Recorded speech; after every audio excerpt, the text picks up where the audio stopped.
Fox Sports. We are Fox Sports. We are Southwest. Another 2-2 pitch. Breaking ball hit through to left field, a base hit. Being waved around third is Cruz. Here comes the throw. The slide, he's safe. And the Rangers win it on Michael's RBI walk-off single. 2-1 Texas. That was one of the better at-bats of the season right there. Finally got a curveball that he could get the bat on and hit it into left field to win the game. What a great at-bat and a thrill for Michael. Wow.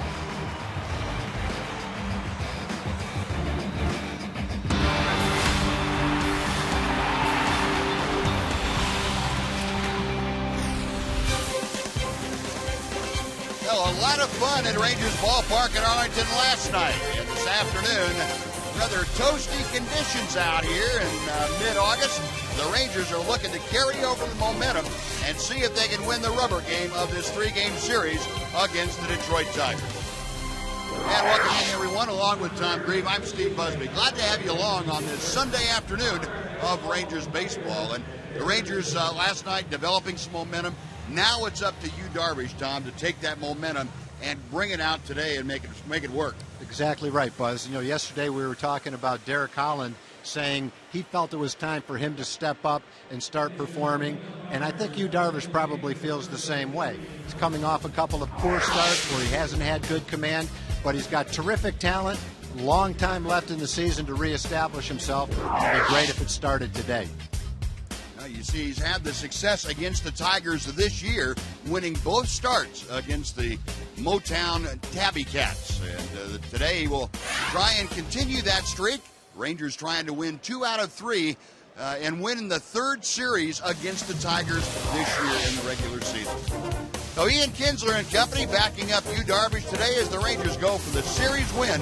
Coming up next, the Texas Rangers and Detroit Tigers from Rangers Ballpark in Arlington.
Southwest is brought to you by your Texas Ford dealer. Head to your Texas Ford dealer for the summer sales event and enjoy some of the greatest deals of the season. Ford is the best in Texas. By Budweiser. Great times are waiting. Grab some buds. And by the Progressive Insurance Group. For a money-saving car insurance quote, call 1-800-PROGRESSIVE today. And the Rangers taking the field, and as the Sunday tradition dictates, young players at every position. Ranger players going out autographing some baseballs for the youngsters. And quite a thrill for them, and certainly a thrill for the Ranger players, too. They really enjoy seeing everybody out there. Before we get started, let's head down to Emily Jones. Em? Well, guys, much was made of the confidence boost that a couple of young guys got from last night's game. Derek Holland with the performance that he put up in 7 2/3 innings, and, of course, Mike Olt with that walk-off single in the bottom of the ninth. And even though this veteran team has come through in many clutch situations, it never hurts to be reminded in a tight game like last night. Anytime you can win a game like that, close, walk-off type of win at home, it's big. I mean, it's a lot of fun. It's uplifting. It gives you some energy and gets you excited for the next game. So it's always big to win a game like that, and we'll take them anytime. Ian Kinsler with this afternoon's Geico quote of the game. Looking to generate some momentum are these Rangers, and as Ron Washington says, and you guys talked about, momentum only as good as your next day's starting pitcher. We'll see how Yu Darvish responds to that fatherly talk Ron Washington had with him. We'll have more on that a little bit later, gentlemen. Good, Emily. Look forward to it. Thank you very much. Yeah, Yu Darvish kind of in the spotlight today. Ron Washington, a lot of confidence in the 25-year-old right-hander. Here's the Detroit lineup that he will face. Austin Jackson, the center fielder, leads off. Andy Dirks bats second. He plays left. The third baseman, Miguel Cabrera, bats third. Prince Fielder is the cleanup hitter. He plays at first. The right fielder this afternoon is Brennan Bosch. Batting sixth and DHing, Delman Young. Alex Avila is the catcher. He bats seventh. Batting eighth, playing short, Johnny Peralta. And Omar Infante, the second baseman, bats ninth. And we'll look at the scouting report for Darvish. He's had 21 starts. He's 11-8, a 9 ERA, and a 300-plus opponent's batting average in his last 3 starts. He struggled particularly with his command. Throws a lot of pitches, over 17 pitches per inning. That's the 4th most in the American League, and he averages right around 110 pitches per start. That's the 3rd most in the major leagues. Well, Yu Darvish trying to turn around those stats here in the second start that he's had in the month of August. And Jim Leyland's club, a very formidable opponent. Tigers hitting better than anyone in this month of August as a team, right up around the 350 mark. Here's Austin Jackson, and he swings at the first pitch with no success. It's 0-1. Jackson led off last night's ball game with his 9th career leadoff home run. His 5th of 2012, and see, he has not been able to solve Yu Darvish yet this year. 1 ball, 1 strike. 100 degrees on this mid-August afternoon in Arlington. Temperature supposed to head up to the 103, 104 area. Pitch outside, 2-1 now. You know, it was interesting, Buzz, when we got here to the ballpark, shortly after we got here to the ballpark, over 2 hours before the game, Darvish was the only one on the field, out in right field, going through stretching exercises, playing catch, which is pretty unusual for a starting pitcher on this kind of a day to be out there that early going through that kind of a routine. Haven't seen him do that before, so I'm not sure if that was a routine that he had when he was in Japan or just something he was trying today. 3-1 pitch. Got him on the fist. A little pop-up going out into very shallow right field is Ian Kinsler. And makes the catch for out number 1. And we'll take a look at the rest of the defense behind Yu Darvish today. Murphy, Hamilton, and Cruz left, center, and right. Pitch Moreland at first. You saw Ian Kinsler make the first out of the ball game. Elvis Andrus and Adrian Beltre on the left side. Giovanni Soto catching back-to-back ball games, and he's handling Yu Darvish. Umpiring crew this afternoon, Lance Barksdale is calling the balls and strikes. Adrian Johnson at first. Field and Culbreth at second. And the crew chief, Gary Cederstrom, is over at third. Here's Andy Dirks hitting at .338. The fastball to him is high for ball one. That was a good pitch that Darvish threw to Jackson. 3-1 pitch, fastball, tailed it in on his fist. From Jackson's perspective, though. And Dirks, a shot to right field. That's going to get to the wall. Over to play the carom is Nelly Cruz. Pulling in at second base with a one-out double is Andy Dirks. I'm going to say from Jackson's perspective, swinging at a 3-1 pitch against a pitcher who struggled with his command to start the game might have not been the best choice. This looked like a cutter. It spun down the middle of the plate. Turned into a pretty good pitch to hit.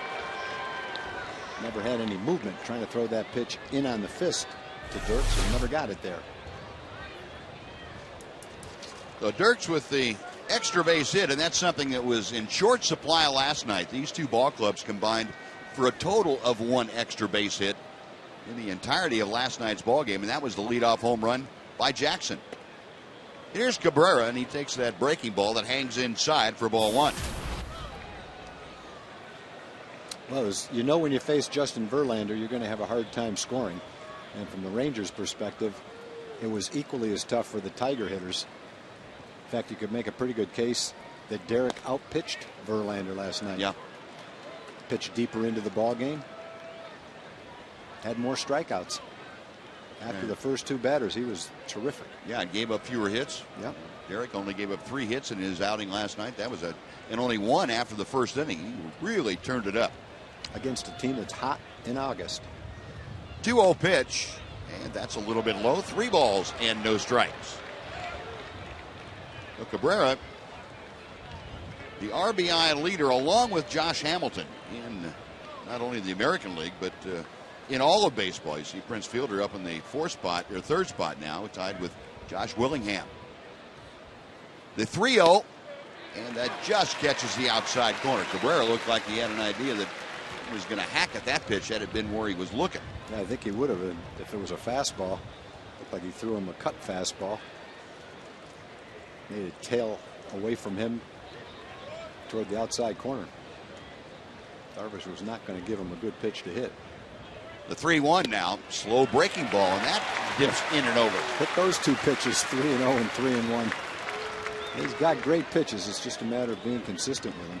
He's lost his last 2 starts against the Angels and the Red Sox. He walked 10 in 11 2/3. But to give you an idea of the kind of stuff he's got, he struck out 16 in 11 2/3. So no problem with the stuff. Right. Just a matter of commanding it. It's been the story pretty much all year long for you. Payoff pitch coming to Cabrera. Got him swinging. Cut fastball, and that thing just kept cutting him. Cabrera is gone on strikes. That is out number 2. Now, generally, when you're down 3-0 to a guy like Cabrera, you're in trouble. Darvish turned the tables on Cabrera and made him look defensive. 3-0, 3-1, and then got him to chase a pitch out of the strike zone. When you have the ability to throw 16 different pitches or whatever it is for you, Darvish, you've got to. I don't think you're ever at a disadvantage unless you can't throw any of them for strikes. So 2 gone. Here's Fielder, and he takes a little bit low for ball 1. Prince Fielder, 2nd in the American League and batting with runners in scoring position. And you can see he's handled Yu Darvish pretty well. 2 for 5 with a home run against the Ranger right-hander and also a double. Rangers put a pretty good shift on against the big fella. Elvis Andrus right behind the bag at second. Ian Kinsler, an extra outfielder in right field. 2 balls, no strikes to count to Fielder. And this would be a spot I think you would tip your hat to Fielder and say, look, in this situation, first base open, even though I've got another left-hander in the on-deck circle in Brennan Bosch, you're not getting anything you can do much with. Dirks at second base. And that fastball up and away. It's 3 balls and no strikes. Well, the same count that he had on Miguel Cabrera. Ended up coming back and striking him out, but I don't think he's particularly interested in giving Fielder a whole lot to work with. Check of second by Darvish, and back to the plate. Got him on the fist on a 3-0 pitch. And it's 3-1. That's a little unusual to see Fielder, who's very selective at the plate, swinging a 3-0 pitch like that, unless that ball really jumped in on him more than he expected. I think it's probably a little bit of that, Buzz, and also probably he's hot. Feels like it's his job to drive in a run. He might expand the strike zone a little bit in this situation. 3-1 pitch. And that's slow breaking ball at 74 miles an hour. Same 3-1 pitch that he threw to Cabrera. Yeah. Now it's 3-2. Pretty tough to be ready to hit a good curveball 3-1. Another large crowd on hand. Rangers looking at the possibility of selling out the entire weekend here against Detroit. They are getting behind Yu Darvish and the Rangers. As you see Brendan Bosch waiting in the on-deck circle, and the Rangers would just as soon see Bosch lead off the next inning. Darvish a long look into Soto. Now Fielder tired of waiting, so he backs out.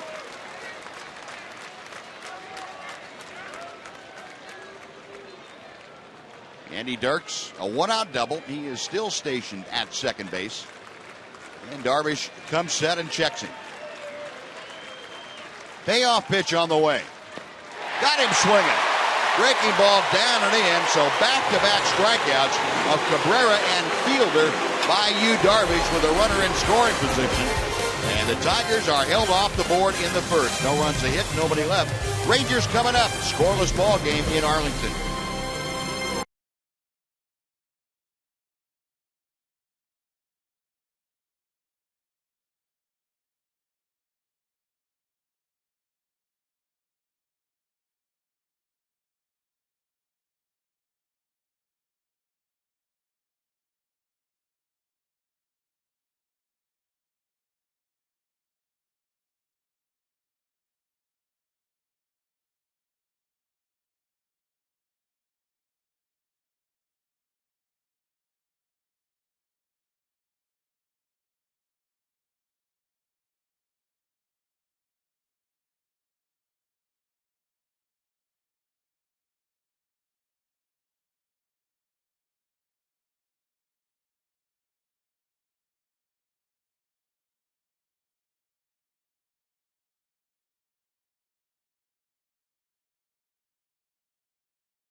Keeps the Tigers off the board, and the Ranger lineup that is going to face Rick Porcello this afternoon. Ian Kinsler, the second baseman, leads off. Elvis Andrus bats second. Playing center field, Josh Hamilton hitting third, and batting cleanup, Adrian Beltre. He's at third base. Nelly Cruz is in right field this afternoon. DHing Michael Young, he bats sixth. David Murphy will hit seventh and play left. The catcher is Giovanni Soto, and batting ninth, the first baseman, Mitch Moreland. Check out the scouting report on the sinker ball pitcher, Rick Porcello. Fourth full season in the big leagues. He's only 23 years old. He's 9-6. 310 opponent's batting average, the second highest in the American League. Gives up a lot of hits, not a lot of home runs, though. Career against the Rangers, he's 2-2 and 8.47 ERA. Most of that ERA took place on the 21st of April in Detroit when the Rangers got 10 hits and 8 earned runs in 1+ innings against Porcello. Came back in Detroit a couple of months later and pitched a nice game. Beat the Rangers 6 innings, 1 run in that game. And Ian Kinsler starting things off. Looked at strike one. Look at the numbers for Kinsler against Porcello. 5 for 8 in his career against the Tiger right-hander. Up the middle, off the end of the bat a little bit. Peralta able to track it down, and Kinsler retired. One away for Elvis Andrus. We'll take a look at the rest of the Detroit defense this afternoon behind Porcello. Dirks, Jackson, and Bosch left center and right. Fielder at first. Infante and Peralta up the middle. Cabrera at third. Alex Avila behind the plate. And Rick Porcello, who, as Tom told you, very much a ground ball pitcher. Almost a 2-to-1 ground ball to fly ball ratio. And there's one thing about this Detroit club. Even with the addition of Omar Infante, their defense is not that fleet of foot. So they don't cover as much ground as other people. And that can hurt a sinker baller. And Porcello relies on those ground balls being flagged down. Porcello was the 27th pick in the 2007 draft. High school pitcher from New Jersey. Much better than a 27th pick, but signability was such with him that a lot of teams passed on him, didn't know if they could sign him. The Tigers took him, gave him a huge contract, $6+ million. Pitched 1 year in A-ball, threw 125 pitches in A-ball, and then made it to the big leagues the next year. He's been there ever since, starting at age 20. Out a play to the right off the bat of Elvis Andrus. And it's a ball and 2 strikes. Now this is 4th year talking about Rick Porcello with the Tigers. He has twice won 14 games for him. And at 23, you'd have to think that his future is pretty bright. He's got a great arm. 1-2 pitch. And again fouled away to the right. The Tigers, trying to manage a young pitcher at the big league level, have kept his pitch counts down. Most of the time he finishes the game under 100 pitches. He's averaged about 170 innings his first 3 years. They haven't pushed him any farther than that. And I guess when you're going through those formative years, 20, 21, 22, 23, you don't want to overdo it. Want to keep your guys healthy. And they've managed that pretty well with him. 2 balls and 2 strikes now as Elvis takes that sinker away. Speaking of managing pitch counts and innings, I'd hate to be the Washington Nationals with Steven Strasburg. Yeah. Right now. He got the best record of baseball. And he's got about 20 more innings left to pitch this year, and it might not be in postseason play. That's pretty tough to go into postseason play without your best pitcher. But coming off Tommy John surgery, they didn't want to push it. 2-2, and Porcello pulling the string, and Elvis staying alive with that little tapper foul. Yeah, that's a tough situation. I mean, you could see a case where they may go back on that idea, but I don't think so. They've come out, and who knows? I guess everything is subject to changing your mind. But started out at 160 innings. He's already there. Now they've said he won't go over 180 innings. When he gets there, we'll see if it's 200. Yeah. Again, the 2-2 to Elvis. Chopper toward the hole. And dropped by Peralta. He wouldn't have had a play anyway. Once it got by Cabrera, there was not much of a chance. And that's one of the things we were talking about, Tom, with not the lateral coverage that the infielders have, especially on the left side. Peralta's still a solid shortstop, but he doesn't cover as much ground as he used to. And Cabrera at third base, sure-handed, but his range is limited. Yeah, Rangers have hit a number of balls there in a short period of time. Cabrera's turned a couple of nice double plays. When he got to the ball, he has a nice quick release and an accurate arm on those flips to second base.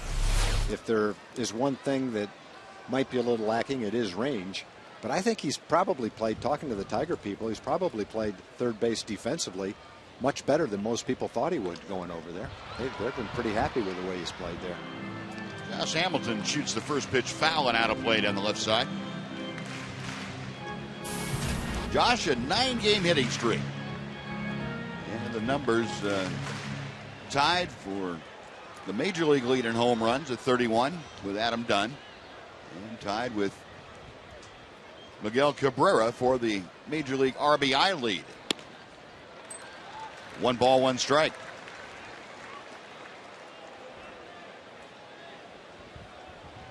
Hamilton just 1 out of 7 against Porcello in his career, but that one was a home run. You look at the numbers for the 9-game hitting streak we were talking about. 12 RBI, and that's exactly what the Rangers love to see from Hamilton. Swung on and hit well to left center field. Way back up the alley. Goodbye.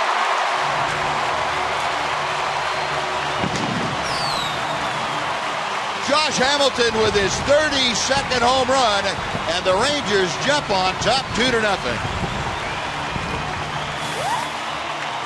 Porcello had only given up 2 home runs in his last 14 starts. 83 innings, 2 home runs. And I'm sure he didn't expect to give up a home run on this sinker, which looked like it was down and away. Josh is in a pretty good groove right now. Well, it's maybe down a little bit. Probably not far enough away, although it's in the lower right-hand part of the strike zone. There's no doubt about that one. Josh lined it into the seats in a hurry. So a very quick 2-0 lead as Adrian Beltre steps to the plate. Well, if you were wondering whether Josh Hamilton has it dialed in, I think it's safe to say now after a 10-game hitting streak that swing looks pretty good. Little tapper back to Porcello. He goes down to one knee to grab that and throws out Beltre. Out number 2 for Nelly Cruz. The Ford leaderboard now will show you the updated league leaders.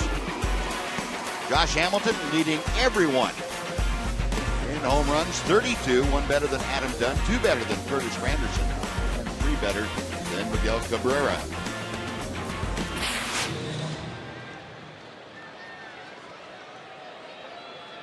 The base is empty for Nelly.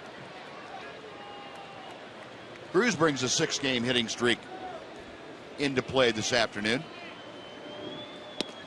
He takes a strike. That home run, by the way, off the bat of Josh Hamilton, estimated at 419 feet. Same distance as he hit the pitch off Scherzer in the first at bat that he had in this series. Cruz fighting off an inside sinker, and it's no balls, 2 strikes.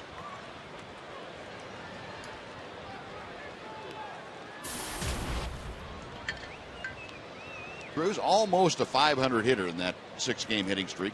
10 for 21. Trying to get aboard here with 2 outs against Porcello. Hard hit ball on 1 hop out to Infante. And that'll do it. Side retired, but Josh Hamilton gets the Rangers on the board. His 32nd home run of the year. We'll go to the 2nd inning. The Rangers 2, the Tigers nothing on Fox Sports Southwest.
Going this afternoon. 2-0 Texas on Josh Hamilton's 2-run home run. So Yu Darvish back to the hill now. He will face Brennan Bosch to start things off. And the first pitch is chopped to first. Moreland underhanding to Darvish covering. And 1 pitch, 1 away for Yu Darvish. And let's welcome Jim Knox in this afternoon. Knoxy? All right, thank you, Buzz. Real quick, we need to place this guy in the outfield. If he hits it here, it's a foul ball. But anyway, he's prepared with the glove and all, having a good time this afternoon. And this afternoon at Community Corner, great organization we're talking about called Play, that is promoting lifetime activity for youth. You know, this is a conjunction with the Professional Baseball Trainers Society. And just recently here at the ballpark, they had a big clinic for 90 youths for the Boys and Girls Club of Arlington. Great turnout. And to find out more about Play and this outstanding organization, head to TexasRangers.com. Buzz? Good stuff, Jim. Thank you. One away for Delman Young, who takes the breaking ball low and away. Ball one. Delman Young, a 5-game hitting streak. He is handling the DH chores almost full time now for the Tigers. Darvish back to him. Another breaking ball. That's outside. It's 2 balls and no strikes.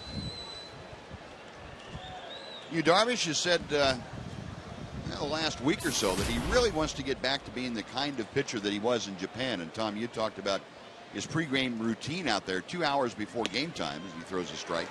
That could be part of it. I think that's a great idea for Darvish if you feel comfortable doing that, especially if you're just talking about emulating the results. If you're going to win most of your ball games and not give up anything, that's what you need to aspire to. But I'm not sure that being a pitcher, the same kind of pitcher, in other words, the same repertoire and the same command that he was in Japan, is necessarily going to play over here. But I understand what he was saying. He wants to be comfortable in who he is as a major league pitcher. I think the Rangers would take the results he had in Japan any day. Off the end of the bat, a 3-hopper out to Ian Kinsler, and Delman Young shot down. There are 2 away for Alex Avila. Early score from Chicago, bottom of the 5th. White Sox taking a 1-0 lead over Oakland this afternoon. Rangers come into today's play still leading by 5.5 games over the A's, and they are now 7 ahead of the Angels, who lost last night to Seattle 7-4. Oakland, in come from behind fashion last night, beat the White Sox 9-7. Of course, the Rangers that walk-off win on the single by Mike Holt. Alex Avila brings an 11-game hitting streak into play here today, and he looks at strike 1 from Darvish. Well, Darvish has thrown 26 pitches, only 14 strikes, but he's thrown strikes when he needed to. He was behind Cabrera and Fielder 3-0. Came back and got both of them on strikes.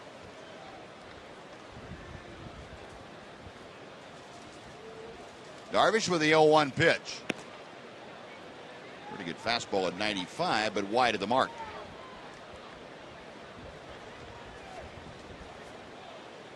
Darvish has faced Avila now in both games that he started previously against the Tigers, and Avila 1 for 5 against you. And that one was a 2-bagger. Slow breaking ball and a dandy. That was the old dewdrop in right there. That thing had some bite to it, boy. Yeah, talking with Mike Maddox about you, Darvish, he said, I'm not sure I've seen a guy that could spin the ball and throw it that slowly. Yeah. So, most guys have to throw it a little bit harder to be able to make it bite and spin, but not Darvish. He gets a lot of spin on the pitch. 1-2, got him swinging. Down and in, and that is strikeout number 3 for you, Darvish. And the U's come up at Rangers Ballpark in Arlington.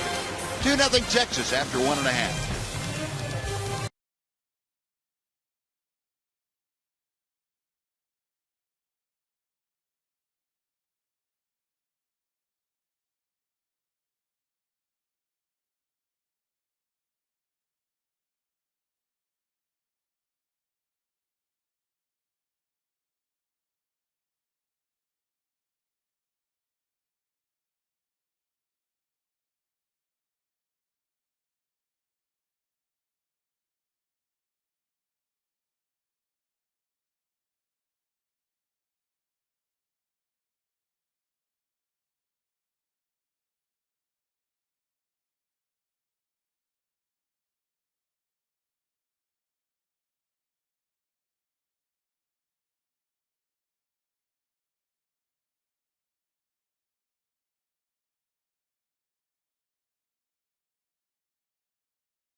Southwest is brought to you by your Texas Ford dealer.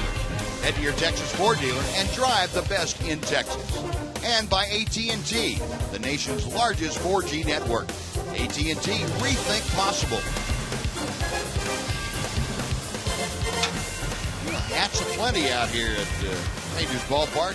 Bright sun beaming down on the crowd, and good idea to cover your head if you possibly can. All makes and models of them out here too.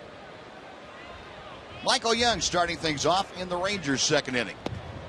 And Rick Porcello deals a knee-high strike. It's 0-1. Michael had his 10-game hitting streak snapped yesterday, went 0 for 3 with a walk in that ball game against the Tigers with Justin Verlander on the hill.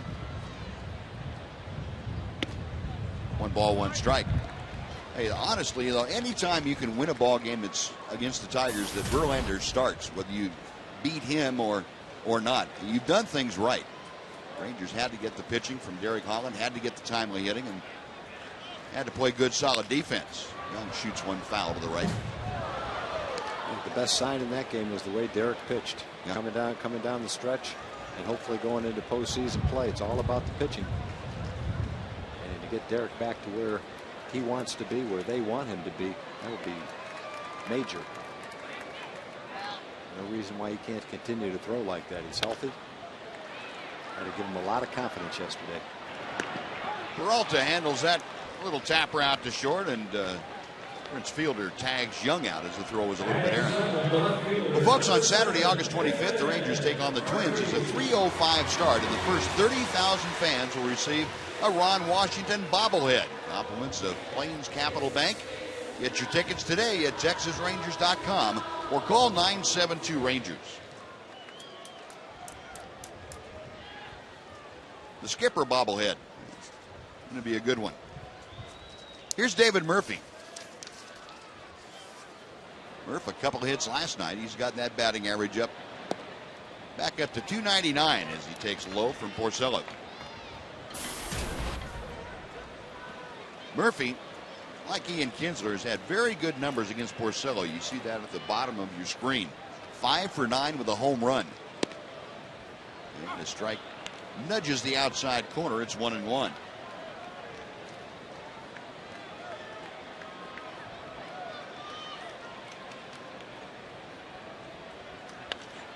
Murphy got fisted there and fought it off to the left.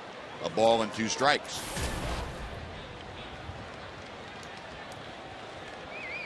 Murph has had great success against the Tigers this year. A couple of home runs, hitting over 400. He's driven in almost a run per game. That's out of play down the left side. And Murphy hanging tough.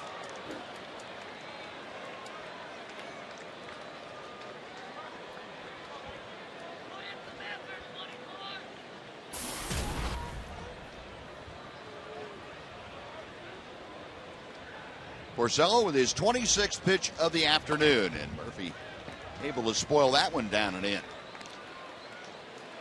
Some notes while we have a second here. The Rangers announced that Alberto Gonzalez has accepted assignment to Round Rock, and he will be there by midweek. So the Rangers had designated Alberto for assignment, and Murphy a ground ball out to second. That's out number 2. So Gonzalez will join the Round Rock Express down there, be available by the middle of this week. And the other note, Koji Uehara will throw live batting practice on Wednesday in Frisco. The bullpen sessions had gone well enough. The medical staff cleared him to throw some BP, so that's good news. Well, it'd be great to get Koji back sometime after, maybe before, but right around when rosters expand in September. Just give you one more quality reliever down there. Never have enough pitching.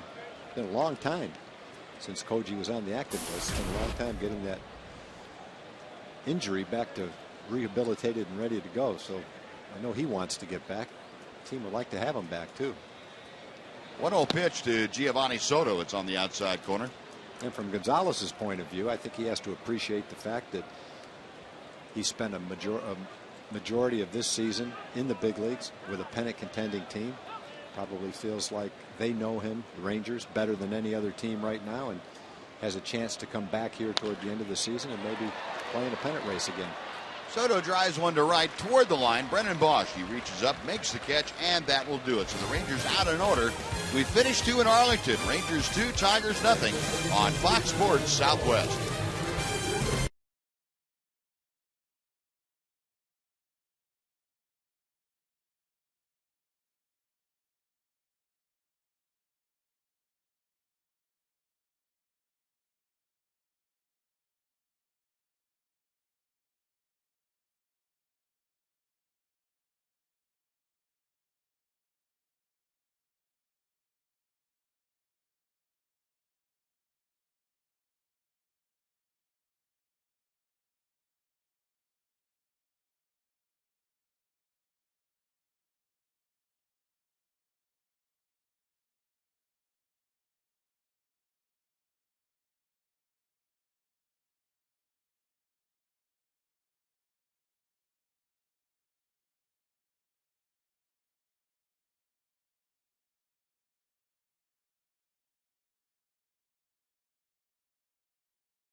Nothing over the Tigers, and much was made after the fatherly discussion that Ron Washington had with Yu Darvish, what impact it would have on the young pitcher as he takes the mound in his first start. Since that fatherly talk, I asked Wash what he had to say to Yu Darvish. This guy come over here and he's obligated to a lot of people, not only the Texas Rangers, he's obligated to his whole country, and they love him, and they certainly don't like seeing him not be at his best. So I just wanted to get him to relax and find out where his head was, and he's in the right place, and I think you're going to see a very good game out of him tonight. Definitely one of Ron Washington's strong suits. I think you guys would agree, and it seems to me, just an outsider's perspective, that perhaps Darvish is dealing with learning how to be confident and yet humble at the same time. I don't know if y'all would agree. Yeah, Emily, thank you. I think that's a very good point. And he's dealing with a lot of things. As Ron Washington said, coming over here, he feels the obligation to the entire Japanese nation. Whether that's right or wrong, I mean, you can argue that all day long, but that's how he feels. And, he has to also learn how to pitch at the major league level. Even though baseball is baseball, it's still a little bit different when you have 1 through 9 in a lineup facing you that's very capable of doing some damage every time. If I were a pitcher, I would feel a lot better if I were struggling like Darvish is struggling. He's 4th in the league in strikeouts. He's got the 10th best opponent's batting average, which means, to me anyway, that his stuff is outstanding. The main problem he's had is throwing strikes. He's 3rd in the league with 74 walks. So at least I think you can say, if you're Yu Darvish, my stuff plays well here. I can get big league hitters out. I just have to be more consistent and throw more strikes. I'd feel pretty good if I were a pitcher, and that's what I had to work on, as opposed to a guy that comes over here and gives up a 320 opponent's batting average and doesn't have the slightest idea how to keep the ball from hitting a good part of the bat. Right. That's a great point. 3-2. And the payoff pitch on the way. A little nubber down to first, and Mitch Moreland near the bag. Grabs it. Peralta is retired for out number 1. That'll bring up Omar Infante. I think when you look at all the things that he's having to adjust to, it's an ongoing thing. I think most people, even the people that loved Yu the most, said that he won't be at his best in his first season, that it's going to take, over the course of his contract, gradually to get more and more confident and to get better and better. So even though he's struggled recently, you have to be pretty happy with the fact that he's won 11 games. He made an all-star team. He's pitched some big games for the Rangers. And there's still, for him, probably 7 or 8 more starts left in the season. So plenty of time to finish strong. And then hopefully postseason, where if you peak right in time for postseason, that's all anybody's going to remember. Sure. Omar Infante with his first look at Yu Darvish. Infante came over from the Marlins the end of July to the Tigers. Darvish back to him, a breaking ball, and that finds the heart of the strike zone. It's 1-1. Rick and Ginny Russell were married yesterday. In fact, it was her birthday. They're here at the ballpark today. Actually, it might have been Rick's birthday tomorrow. I can't tell whose birthday. One of them had a birthday tomorrow. They both got married yesterday, and as part of their honeymoon, they're at the ballpark today. So nice going. A looper into left field, a base hit. Infante just reaching out and hooking one over the leaping Elvis Andrus for the 1-out single. Second base hit off of Yu Darvish, and that snaps a string of 6 straight that he'd retired. And it will take the Tigers back to the top of the order for Austin Jackson. A little bit out in front, a little bit fooled. Still got enough of the bat on the ball to serve that ball gently into left field. Infante is a pretty good hitter. Has become a pretty good hitter. Tigers got him in a trade. Brought Anibal Sanchez over. They needed a second baseman, and another good offensive player never hurts. First pitch to Austin Jackson is a strike at the knees. Jackson popped out on a 3-1 pitch, his first time up.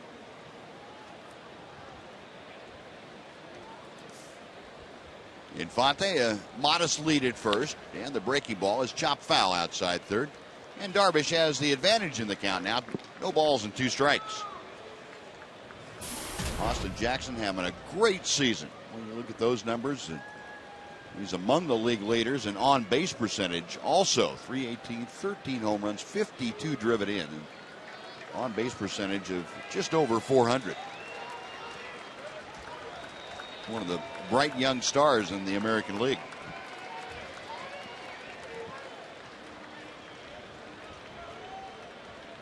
Darvish okays the sign and check him Infante at first, and he will go that way with a toss.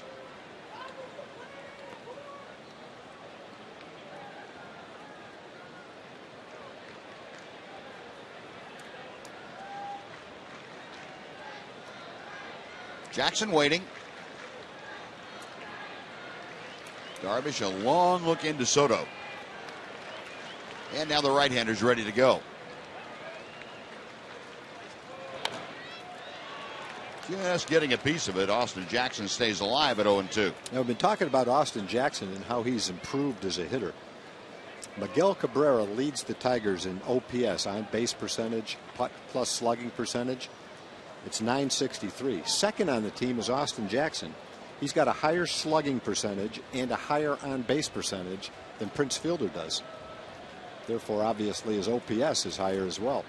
Pretty good for a leadoff hitter. Yeah. On-base percentage of over 400, slugging percentage of over 500. And he is being tough on the 0-2 counts. And Cabrera, regarded as one of the best offensive players in the game. His OPS is .963. Jackson's is .926.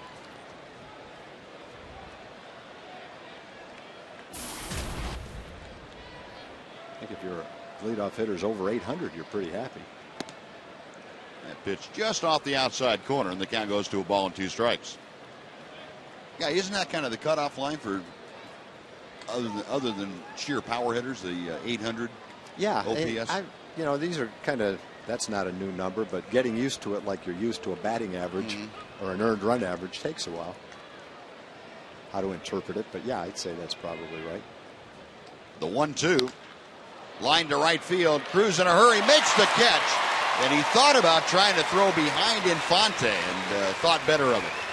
Oh, nice at bat right there for Jackson. You see how he's improved as a hitter to take that low and away pitch and hit it that hard the opposite way. He's made a quantum leap this year as a hitter, and if it continues, he might not be a leadoff hitter for the rest of his career. He might be batting third. You know, he's got the same kind of skill set minus the blazing speed that Mike Trout has shown. Those two guys hitting leadoff, they have power, they have base stealing ability, and plus a high batting average potential. Yeah, I think both the Angels and the Tigers, if they get a prototype kind of leadoff hitter, would probably consider moving him somewhere else in the lineup. And Andy Dirks chops out to first. That will do it for the Tigers. Another runner left stranded. No runs a hit. One left after 2.5. Rangers 2, Tigers nothing on Fox Sports Southwest.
The perfect business solution for hosting clients or employees.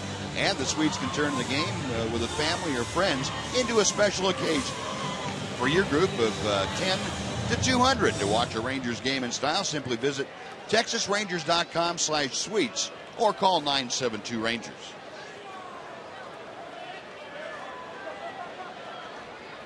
Mitch Moreland stepping in to lead off the bottom of the third inning. Rangers on top 2-0. It'll be Moreland, Kinsler, and Andrews. First three up to face Rick Porcello. First pitch from the Tiger right-hander. Darts off the plate outside for ball one. Moreland 1 for 3 in his career against Porcello, and Mitch bringing that .286 average to the plate with him. Also bringing in a 3-game hitting streak. Lines one by Cabrera into left field, a base hit. Mitch had a hit like that the other night. That was a rope right by Cabrera. Nice to have Mitch back. I'm not sure he projects as a 9th place hitter for his career, but it's nice to have him in that spot right now. Shows you the depth of the lineup. You have a guy coming up 9th that can hit to all fields and has power. Yeah, and you know, after the wrist injury last year, which occurred in the middle of the year, June actually, we never saw Mitch Moreland be able to drive the ball that way, the way he just did. Yeah, It's great to see him back doing that. Yep. The first time today, the Rangers have had their leadoff man aboard. Moreland at first, and Ian Kinsler, who grounded a short, is at the plate. First pitch in the dirt for ball one.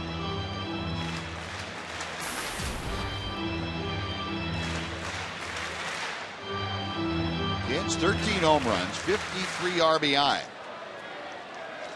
See if Ron Washington has any designs on being aggressive in this inning with the base runners. 1-0 pitch, and that is chopped foul.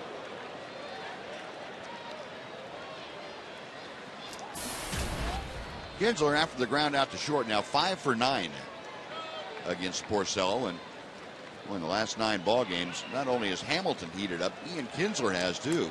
.325, getting on base, scoring runs. And the result, the Rangers have gone 7-3 in their last 10 ball games. Pitch just off the plate. It's 2 balls and a strike to Kinsler. And an update from Chicago, where the White Sox now have a 3-1 lead over Oakland as they play in the bottom of the 6th inning.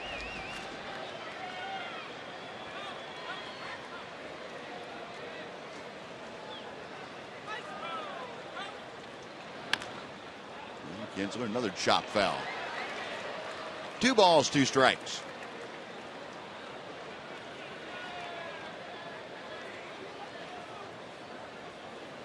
Moreland checking with third base coach Dave Anderson, who is flashing out a series of signs from both he and Ian Kinsler. Gary Pettis, the first base coach there in the foreground.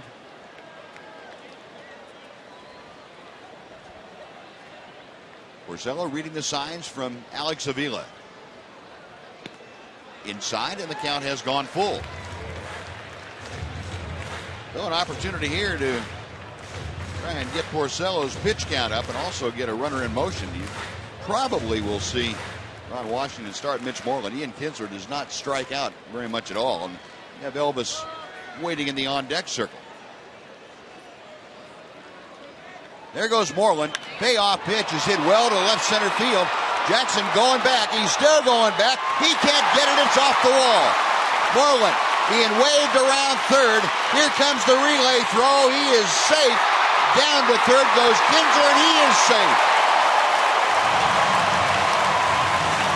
Kinsler with the RBI. The Rangers lead 3-0. We worked the count to a fastball count. Looking fastball all the way. Porcello doesn't walk many, about 2 per 9 innings, so you're pretty sure you're going to get a good pitch to hit. Jackson almost ran that ball down. It just carried a little bit too far. High fastball. Mitch running all the way is going to score easily, and when the throw comes home, as Ranger base runners do, Kinsler never stops and alertly keeps right on going to third base, and now you've got a man at third base and nobody out. Wash used to be a third base coach. He's using all his moves too.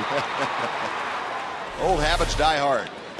Elvis takes a pitch way inside and he has to jackknife out of the way of that Porcello offering. That play, by the way, for Ian Kinsler is going to be scored a double and an RBI, and then he went to third on the throw.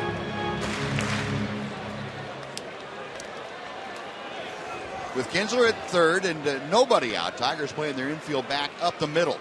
And Elvis chops one right back to the pitcher. Porcello's throw gets by Cabrera. It's going down the left field line. Kinsler scores into second. Goes Andrews. The Rangers lead 4-0. There's a major break for the Rangers right there. It looked like the ball was going up the middle to Ian, who committed himself home. And by the time he's planted to go back, it looked like Porcello, with a good throw, had a shot at him at third base. Let's take another look. Cabrera goes back. The throw is into the runner. I think if it's a good throw, we'll be able to tell from this angle. They had a shot. It would have been a really close play because Ian got back quickly. As it is, the Rangers get a break. Man on second, nobody out. They pick up another run. Yeah, we've talked so often how good this Ranger ball club is at capitalizing on mistakes, and the Tigers really made the first mistake of this ball game. It cost them immediately a run, and it put Andrews at second and nobody out with Josh Hamilton coming to the plate. Jeff Jones, the pitching coach, paid a visit to Rick Porcello, probably as much just to let him have a breather after that play and get him refocused as anything else. The 4-0 Texas. Josh Hamilton, a 419-foot home run to left center field his first time up. A 2-run blast with Elvis Andrus aboard. Hamilton, a base hit to right field. Elvis is going to be waved on as the ball gets by Brennan Bosch out there. Hamilton streaking around second. He will be stopped at third. And the Rangers lead 5-0. Hamilton with his third RBI of the afternoon. That was a rope. That ball ate Bosch up in right field. Kind of like you see an infielder every now and then get eaten up by a hard hit ball. That ball's hit so hard. Bosch went to field it and just Cherim looked like right off his glove and way by him. Stopped the runner, so it won't be an RBI. I don't know if he even got a glove on it. Yeah, they did give him an RBI. Did they? Yeah. And I was kind of thinking along with you, but Steve Weller felt that they were. Can't be an RBI. Just stop. Oh, that that's was Josh. That's Josh. Yeah. Sorry, I thought that was the base runner. But with Hamilton at third, still nobody out, and a chopper hit right to the third baseman Cabrera. He gets Hamilton back to the bag, and on one pitch, Adrian Beltre grounds out. That is the first out of the inning. Steve probably had a pretty good look at it. I thought that Dave Anderson was holding up the runner. Elvis Anderson on that play. I think he was considering it. The ball got there so quickly and got by him so quickly, he probably had plenty of time to wave him on home. The one away now, and Hamilton at third base, and here's Nelson Cruz. Cruz, a ground ball to second, his first time up. The Tigers playing their infield all the way in at the cut of the grass. And a rip and a miss by Nelly.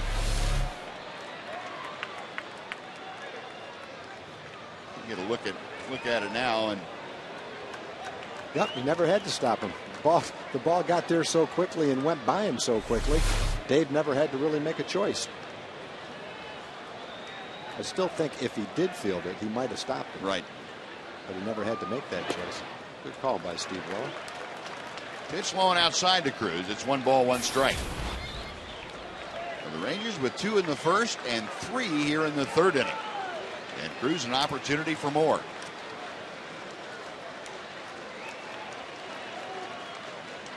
Cruz trying to get over the 70 RBI mark. Chopper right again to Cabrera. And after checking Hamilton back, he throws out Cruz. That's the second out in a very similar fashion, back to back, and Michael Young will come up. Now let's head back to our Fox Sports Southwest studios for a game break. Here's Leslie McCaslin. Leslie?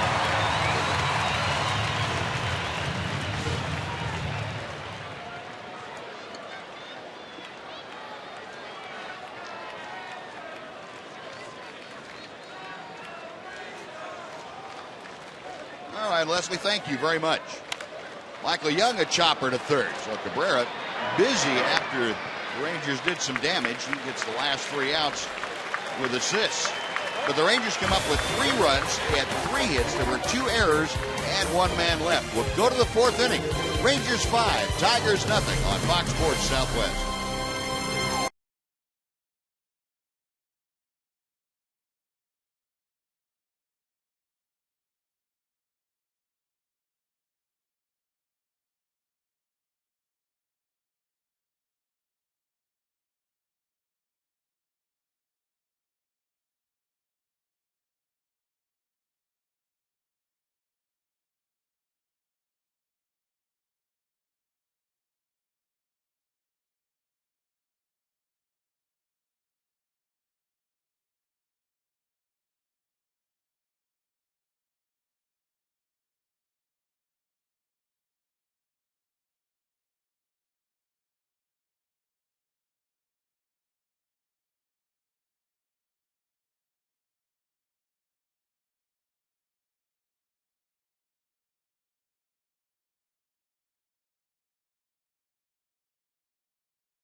32nd home run in the first inning.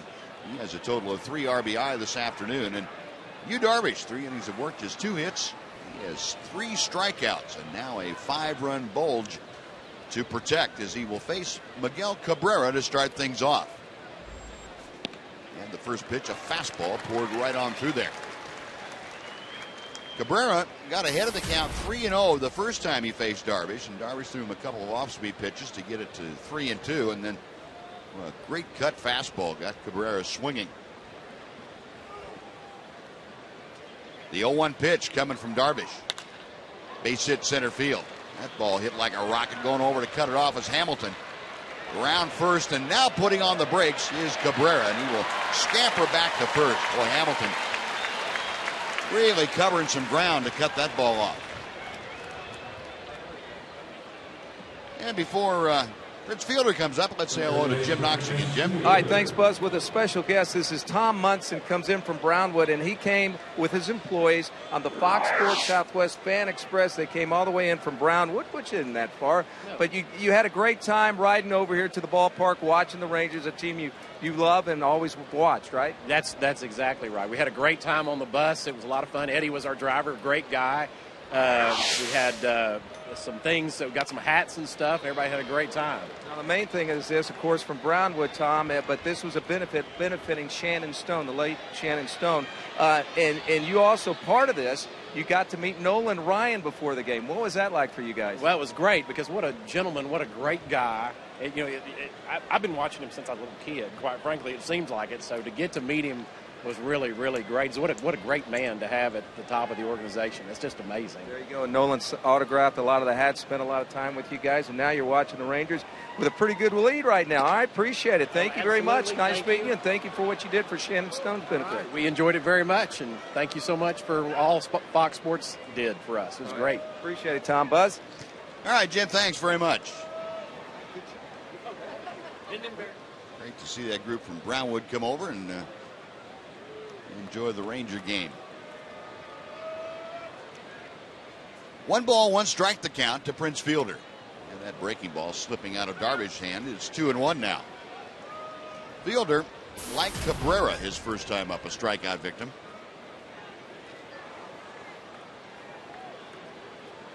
Cabrera leading off the 4th inning with that single to center field. He is at first. Rangers with that overshift on.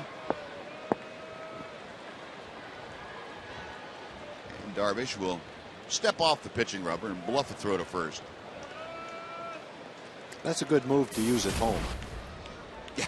That move to first. On the road, that one doesn't play too well. No, it doesn't. You're right. You're right. Had a good look at the Ranger defense. Adrian Beltre, the only player on the left side of the infield. And that pitch off the outside corner. It's 3 balls and a strike. The fielder always has had a great eye at the plate. It's hard to get him to go chasing very often.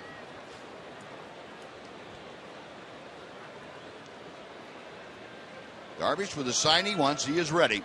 And the 3-1 pitch. Check swing. He went around, and it's 3-2. Nice try. A good 2-seam fastball tailing away from Fielder. Boy, look at that ball move. Yeah. That's something. He definitely swung. Prince was going to try to throw his bat away and get the call, but Alex Barksdale was having none of that. He'd already called it a strike. Payoff pitch on the way. Low and inside, ball 4, and that puts 2 aboard with nobody out and Brendan Bosch coming up. Well, that worked the first time.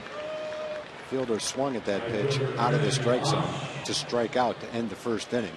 That time, he'd seen it once, and the kind of hitter he is, he didn't fall for it the second time. Well, the first time today that the Tigers have had 2 aboard at the same time. Nobody out. Brendan Bosch in a tapper to Mitch Moreland at first as he led off the second inning.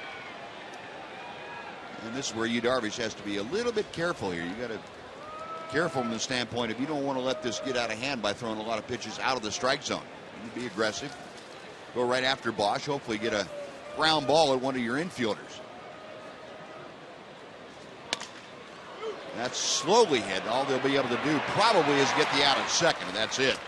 So on to third goes Cabrera. Fielder retired on the force play, and Brennan Bosch aboard on the fielder's choice ground out. Keep double play in order, get another one, and maybe you do turn a double play to get out of the inning. But the big thing, after 2 men reached with a 5-run lead, you made a good pitch and got an out.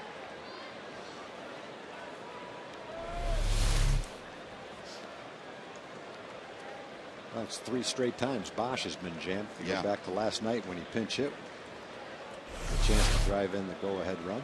You know, between Bosch and Fielder, they're going to wear out some thumb guards. Yeah. Bosch has a little dribble of the first pinch hitting against Mike Adams last night. Mitch got the out at the plate. Here's Delman Young, the designated hitter. Ground ball to second, his first time up. And this could be a double play grounder. Kinsler making the turn. He got it. 6-4-3, and Darvish dialed it up right on cue, according to Tom Green. 2 pitches to get 3 outs. That's very Not nice. bad at all. No runs, 1 hit, 1 man left. Bottom of the 4th coming up. Rangers by 5.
Take a look at today's AT&T trivia question.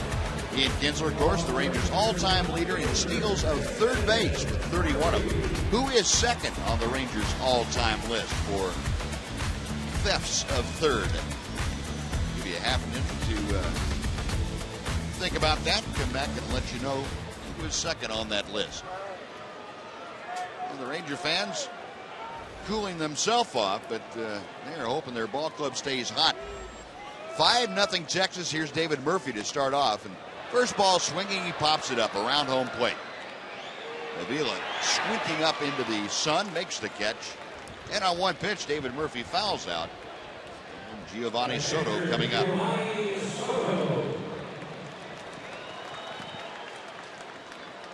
Rangers 5 runs on 5 hits. Tigers no runs on 3 hits this afternoon. The Tigers committing 2 errors in that 3rd inning, and the Rangers capitalizing on them. A couple of unearned runs. Giovanni Soto, a fly ball to right field the first time he faced Porcello, and the pitch is low for ball 1. That fly ball to right was the first time that Porcello had ever retired Giovanni Soto. Soto had been a perfect 2 for 2 against the right-hander, double and a home run. He takes that pitch on the inside corner. 1-1. The Mariners and the Angels top of the 3rd now, and Seattle scored first. The Angels came back to tie it in the bottom of the 2nd inning. Soto shoots one down the right side, but that will slice back into the shirt sleeve crowd here today. 1-2.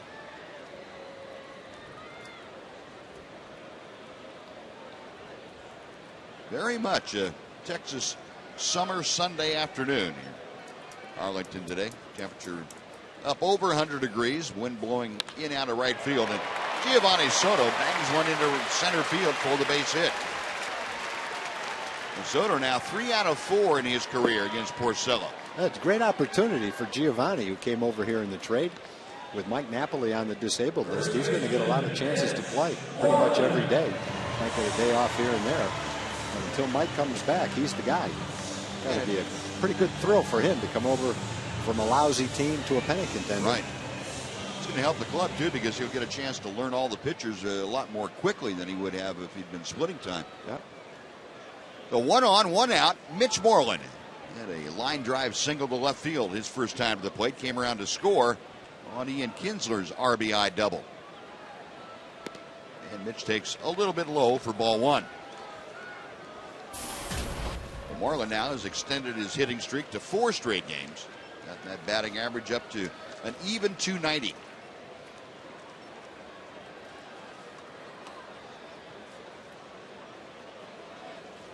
Porcello, a long look into Avila. And now decides to back off.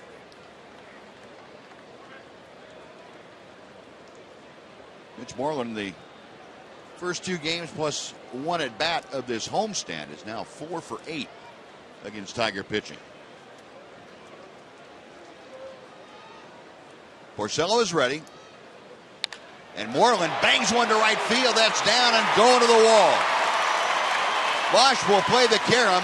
On to third goes Soto. He's being held there. And Mitch Moreland, 2 out of 2 as he hit a bullet to right field for a double. He hit a bullet to left field the first time up. And then got one he could turn on and hit it to right field this time. 2 great at bats for Mitch. That pitch is not going to get Mitch out very often. He jumped on it. Actually, Porcello's probably lucky he got the ball back at all. Yeah, he was. You've seen Mitch hit a couple of those well over 400 feet. Well, Moreland 2 for 2, a single and a double. Now runners at second and third. And again, Jim Leyland asking the Tiger infield to come in, not quite all the way, but at the corners with Cabrera and Fielder at the cut of the grass. Infante and Peralta in front of halfway as Ian Kinsler takes low and inside for ball 1. Hits that RBI double his first time up. Based on the running speed of Soto at third base, they probably feel like they have a chance where they are right now, and then a better chance to field a ground ball. Darren Downs warming up in the bullpen. Never seen him before. 1-0 pitch. Kinsler drives one to right. That should be deep enough as Bosch backs up, makes the catch. Soto tagging, coming down the line. The throw is late. And the Rangers lead 6-0 on the sacrifice fly by Ian Kinsler. His second run driven in today. On to third base went Mitch Moreland. He's there with 1 out now, and Elvis Andrews coming up. A very successful out right there by Ian. Picked up an RBI with a sac fly. Not only scored the man from third, but moved the man from second to third base. Although with 2 outs, that's not that big a deal. Still, more ways to score from third than there are from second. I was still thinking there was 1 out. My mistake, too. I get lost in all I'm these glad I things. looked down, or I would have left it that way. So 2 outs. Here's Elvis. He's been aboard twice. Loops one down the right side, and that will slice and go off the facade of the seats down there. Elvis, a single, a run scored in the third. Or I should say in the first. On by a fielder's choice and scored in the third. 1 out of 2, hitting at 297. Porcello still working from a stretch. And the pitch to Elvis a bit low. It's 1 ball, 1 strike.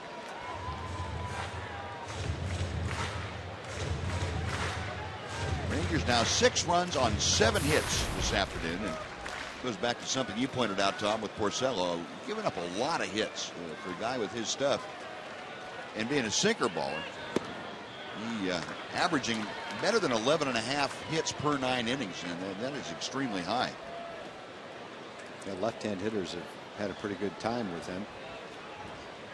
Overall, a .310 opponent's batting average. Hits allowed. Porcello is top of the American League, and that's not where you want to be. 170 hits for Porcello. Shields, Nova. 3-1, the count to Elvis. Hard hit ball, one hop right into the glove of Cabrera. Triggers the throw across, and that'll do it. But the Rangers come back, put another score on the board, a run on 2 hits, 1 left. On to the 5th we go. It is 6-0 Texas on Fox Sports Southwest.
Afternoon, Ian Kinsler, the Rangers' all-time leader in steals at third base with 31.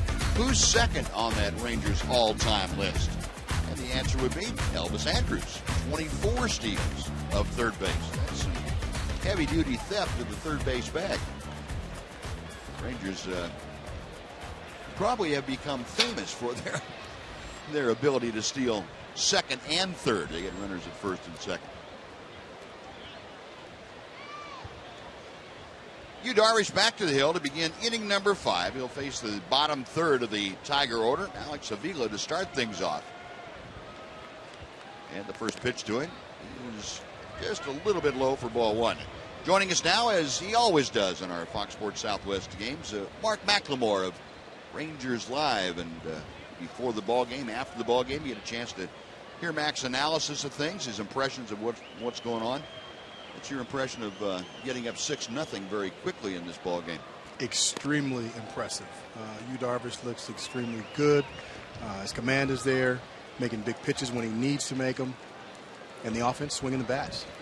Would I be making too much out of it to say that the back-to-back strikeouts of Cabrera and Fielder kind of turned the momentum back to the Rangers' favor? There's no doubt about it. I think first of all, the Cabrera strikeout. Slider away. Cabrera, basically got himself out, but that was a huge strikeout, coming back down 3-0 on both players. I think that was the turning point of the game. And it's, some people are going to say, well, that was the first inning. Well, that's when it can be. It can be that first pitch of the game. Yeah.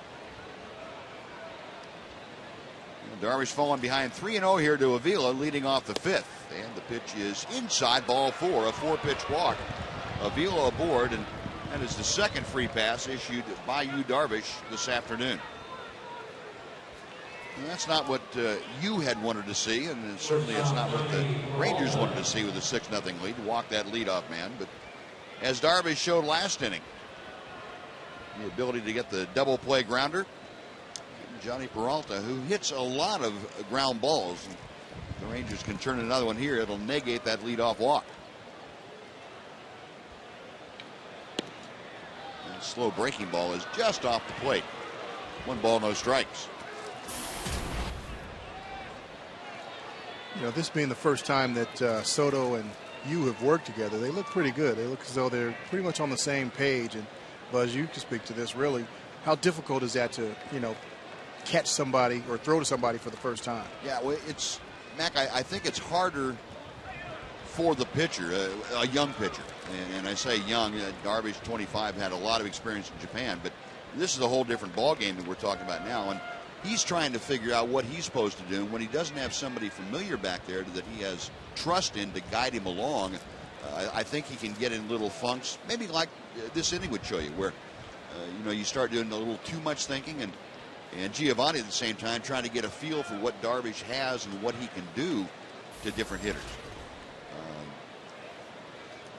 It's almost a curse to get off to a lead where it's 6-0, because you get away from really trying to set people up a little bit and execute pitches. You get a little bit lackadaisical at times. Here's a fastball, knee-high strike. So and that's one thing I think Soto just went out and talked to him about. Hey, let's get back to what we're doing well. Let's get ahead with a fastball or a breaking ball if you want to, but let's not get too far into the count.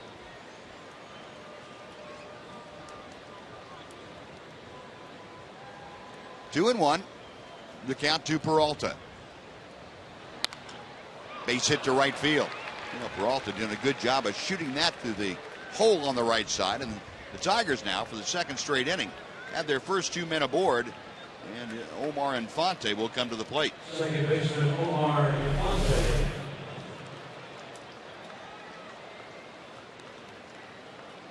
Two-seam fastball catching the bottom of the strike zone, but the middle of the plate.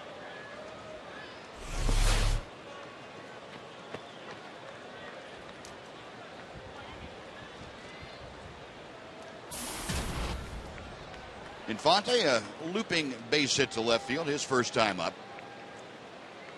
Runners at first and second.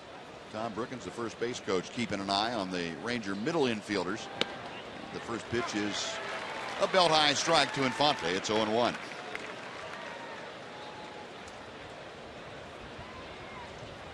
Now, Mac, we had talked a little bit in last night's ball game about the momentum the Rangers looked like they'd have with those 2 big wins over the Angels.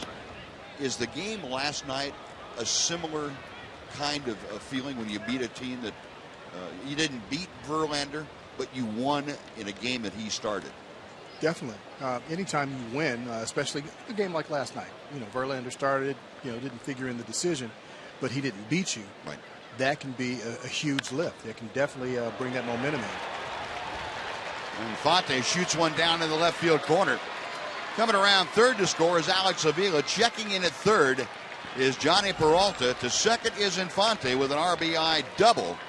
And all of a sudden the Tigers getting something going with the bottom of the order. It's now a 6-1 Ranger lead. Yeah, that's the thing. It's the bottom of the order, and now you've got the top of the order coming up. 6-1, but two men in scoring position and nobody out, and you got the big guys coming up. Not a terrible pitch. It's up, but it's on the inside part of the plate. Actually, a little bit off the plate. That's just a great swing by Infante to be able to hit a pitch that far in and keep it fair like that. Mike Maddox out to talk with his battery. Giovanni Soto and Yu Darvish. But the big thing is you got a 6-0 lead and you go out there and start the inning and walk a guy. That, you're asking for trouble when you do that. A second and third, nobody out. Rangers will give up a run for the out if they can get the ground ball. And the first pitch to Austin Jackson is low and away for ball 1.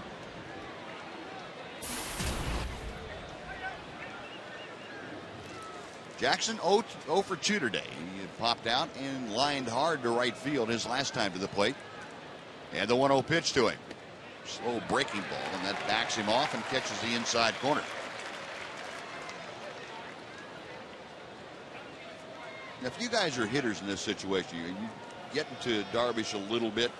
What are you thinking when you walk to home plate? Are you thinking patient, make him throw strikes? Or are you thinking, give me a good pitch to hit and I'm going to rip it? I'm thinking you got to hit the ball to the right side right here. I mean, you hit a ground ball to the second baseman right here. You score a run. You move the guy to third base. I try not to be thinking about you're down 6-1 as opposed to still early in the game. Try to pick up both of these runs. Right. For me, I want to make him work. I want to make him throw some pitches and then ultimately hit the ball to the right side or get a pop-up for a sac fly, but definitely get both of these runners over. 2-2 now, the count to Jackson. One of the things I like to do was just make that pitcher throw, make him work. I was comfortable, hitting with 1 strike or 2 strikes. And when a pitcher starts giving up a couple of hits and, I want to get up there and make him continue to throw pitches. I don't want to go up there and swing at the first pitch or even the second pitch for that matter, unless it's something that I know I'm not going to roll over on and miss and, or do something that I'm not supposed to do with. Darvish checking the runners. The 2-2 pitch to Jackson. Got him swinging. A 95-mile-an-hour heater down at knee level. And he gets the big strikeout. 1 away for Andy Dirks. A little extra on that one. His fastball has been kind of cruising around 92 or so. And he drops that one at 95 to get the strikeout. 4th punch out this afternoon for Yu Darvish. And up steps Dirks, who is 1 for 2, a first inning double and a ground ball to first base. Peralta at third, Infante at second, and a strike called on the inside corner.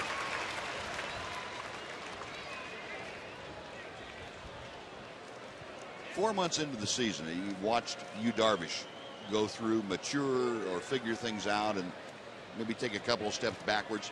Almost every ball game, it seems like he has a span of, say, 4 hitters or 6 hitters, where it's like he loses the ability to make his pitches. What do you tell a guy like that that's trying to figure it out? How do you explain to him, hey, don't worry about it? Just try to cut the number of hitters you have that problem with down a little bit. I think for me, when I see that, I think it's more of a focus thing. The pitcher loses focus, he loses his concentration. And when I see that, if I'm on the field behind him, I go out there and tell him, okay, keep your focus, keep your concentration, stay with the game plan. And, there were a few pitchers that I've played with over my career that I got to know extremely well and could see that. And they would even ask me, Mac, remind me, let me know. So you just tell a guy like that, hey, snap back, get back to what you were doing earlier that you had success with in this game. Darvish with the 0-2 pitch to Dirks. Got him swinging. Breaking ball down and in, a back foot slider. So back-to-back strikeouts for Yu Darvish of Jackson and Dirks. 2 away, and Cabrera coming up. I got to agree with you 100%, Mac. Just when you look at this inning, he comes out with a 6-0 lead and walks Avila on 4 pitches. Now he gets in trouble, 2nd and 3rd, and you see him go to work on the top of the order.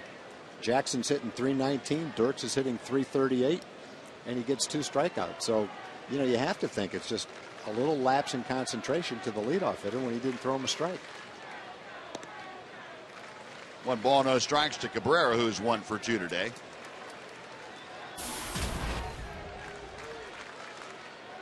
.96 RBIs. He now trails Josh Hamilton by 3 RBI in the Major League Baseball race for the RBI title. Darvish in the 1-0 pitch. Got him on the fist. That's fouled out of play. Interesting, Mac, you would say you'd go in and talk to him. I had that kind of situation happen to me early in my career, and it made a big, big difference. I had Cookie Rojas, who was a great second baseman, and I was struggling, kind of like Darvish. I'd have spans where I just completely lost focus my rookie year. Finally, one game was against the Rangers, as a matter of fact. Cookie comes in and says, look, if you don't do what you're supposed to do and close this inning out, I'm going to come here and kick your rear end. He didn't say it quite that nicely, but that was the gist of the whole thing.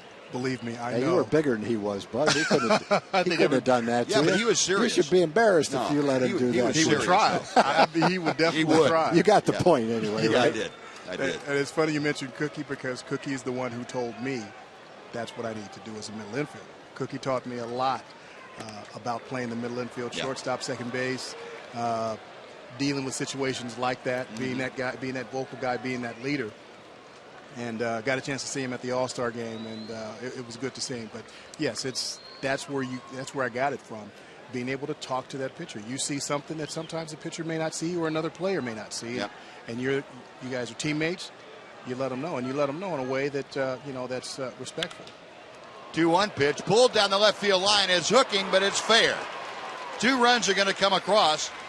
Peralta scores. He's followed by Infante, and into second base with a 2-run double is Miguel Cabrera. It's now a 6-3 Ranger lead as Cabrera gets his 30th double of the year and drives in runs numbers 97 and 98.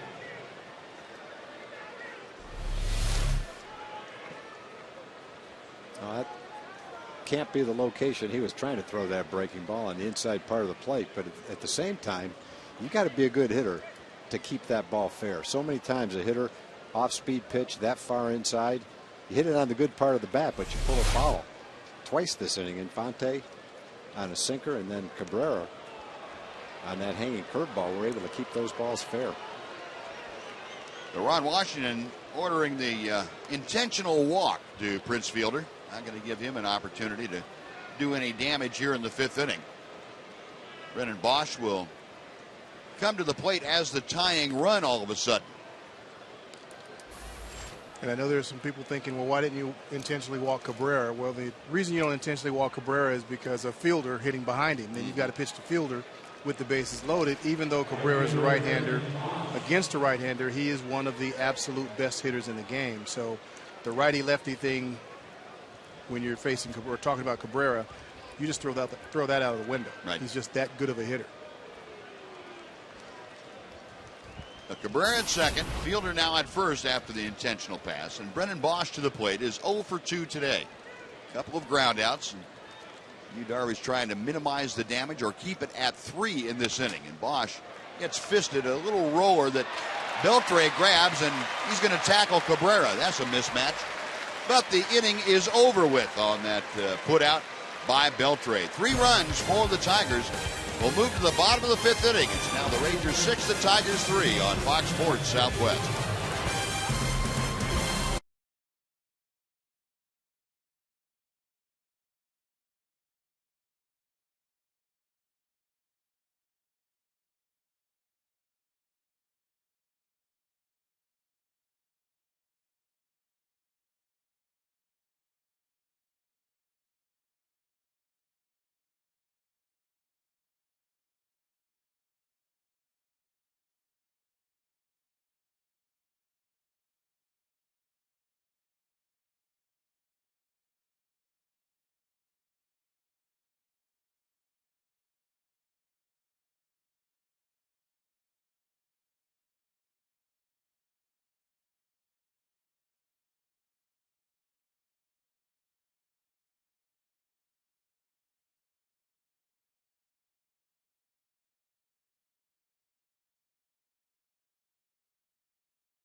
Are calling on you to save 1,000. It's each Friday this month, and saving 1,000 is a traveling blood drive to help you save 1,000 lives through blood donation.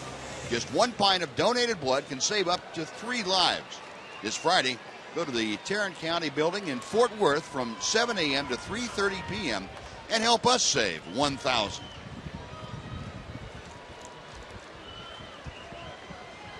A 6-3 Ranger lead now as Josh Hamilton leads off the bottom of the 5th inning.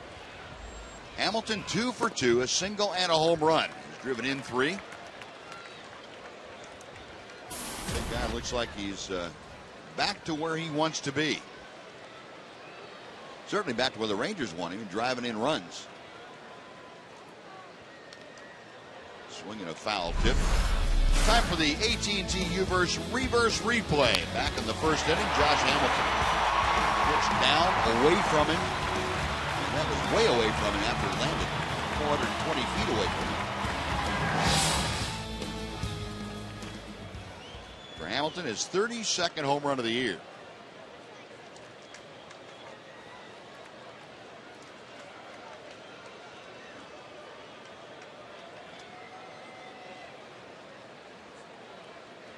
Giving the catcher Alex Avila a little opportunity to collect his thoughts and collect his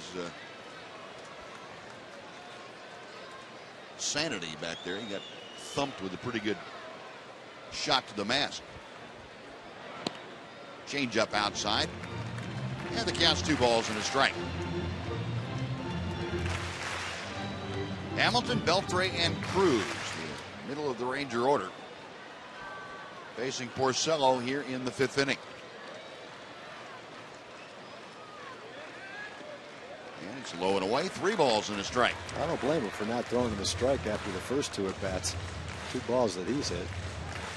Not sure the second one wasn't hit harder than the first one. Yeah. And you're right. I think Brennan Bosch would attest to that. Yeah. Saw Adrian Beltre in the on-deck circle. Embarrassing to be handcuffed when you're 300 feet from home plate. I don't think it touched his glove. A rip and a miss, and the count's full.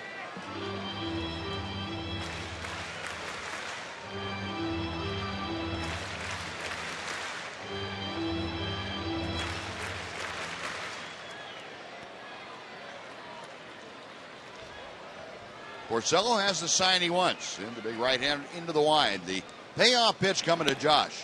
Got him swinging. 91-mile-an-hour fastball. Elevated it just a little bit and gets Hamilton on the strikeout. That's how the 5th inning begins for the Rangers. Let's go back to our Fox Sports Southwest studio for a Mazda CX-5 game break. Here's Leslie McCaskey. Leslie?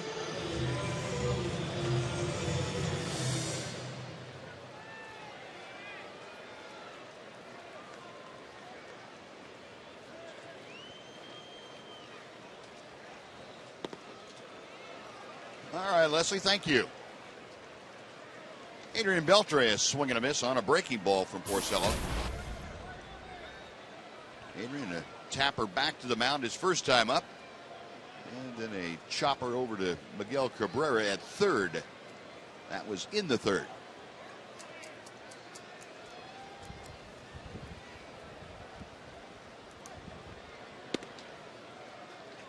One ball and 1 strike.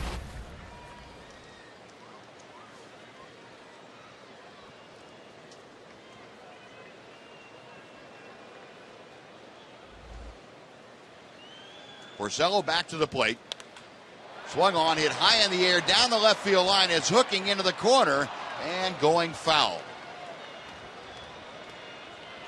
Over to play it, Andy Dirks, and Adrian Beltre, a little too much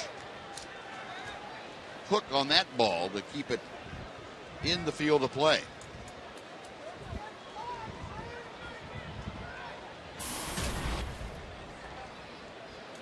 See the success that Adrian has had this year against the Tigers.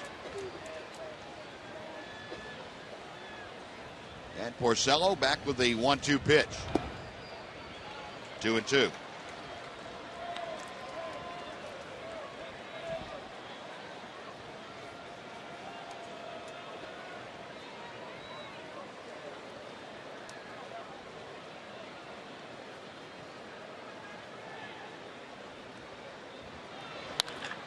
Beltre rolls one to the right side. Cut off nicely by Infante. Omar Infante showing you some pretty good range at second base. Able to run that Beltre roller down. That's out number 2. It'll bring up Nelly Cruz.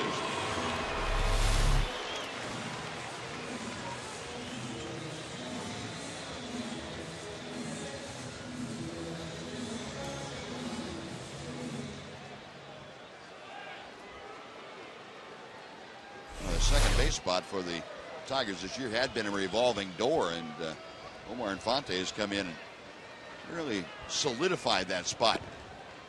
Breaking ball to Cruz is a strike on the outside corner. Nelly is grounded to second and grounded to third here today. 266 the average. Ripping a foul tip. It is no balls, 2 strikes.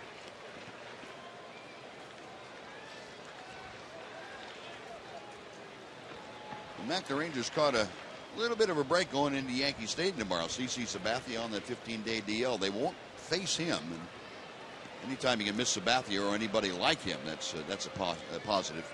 It definitely is. You don't not want to face a guy, but if you don't have to, you're not going to cry about it. You're not going to be upset. And this is the first time we faced Verlander this year, so that was a good thing, and he didn't get the best of us. But whenever you're facing a pitcher of that caliber, it's definitely a challenge. And I know guys look forward to that challenge, but when you don't have to, you'll take that too. And Nelly Cruz will take that. A little looping base hit to right field. Cruz with his first hit of the day, and he's aboard with 2 outs for Michael Young. Yeah, at some point, the idea of, well, we got to have the best competition possible against us goes out the window when you think about we need to get back to the playoffs. And if he's standing in our way, I'm sorry, but there's no question which is more important. That's quite all right. Yeah.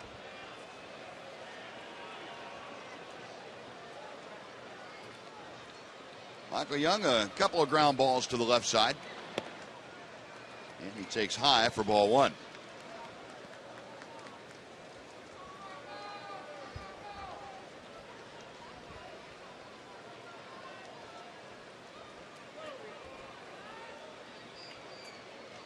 Cruz, a short lead at first.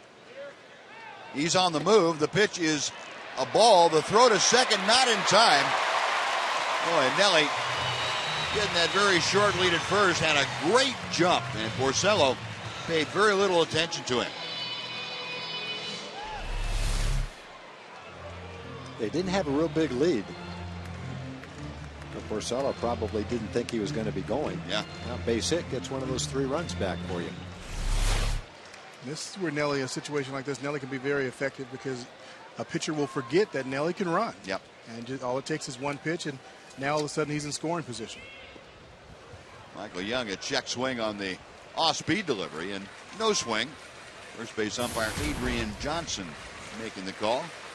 It's 2 balls and a strike to Michael. Michael back on the upswing with that batting average with runners in scoring position. Remember, he went through a terrible 7 or 8 week stretch. Outside 3-1, and Michael throughout his career has been very, very good with runners in scoring position. Nelly Cruz in that situation right now out there at second. 2 outs. Rangers leading 6-3, but trying to add a little more pad to that cushion.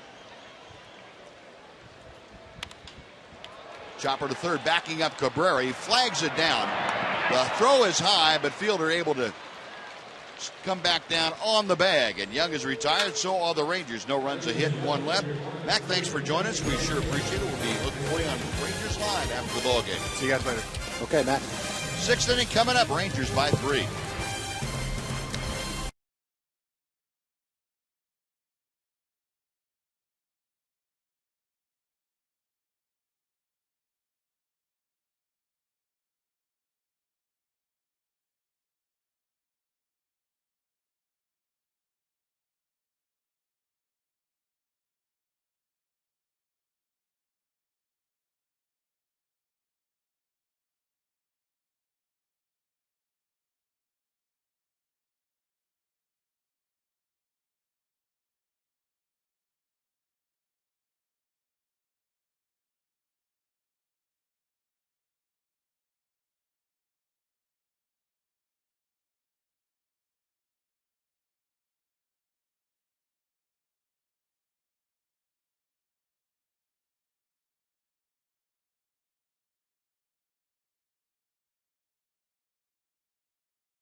The Metroplex, Metro PCS is giving away 40 Samsung 4G LTE phones.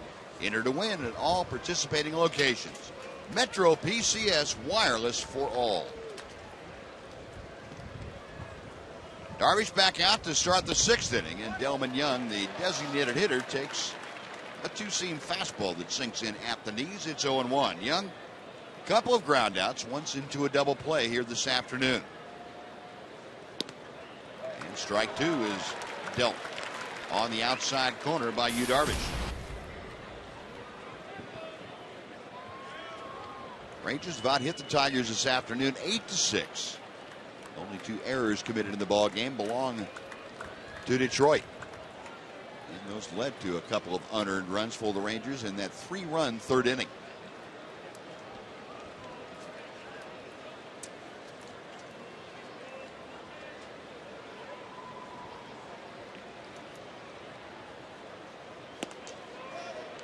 Fastball high and away, makes it 1 ball, 2 strikes.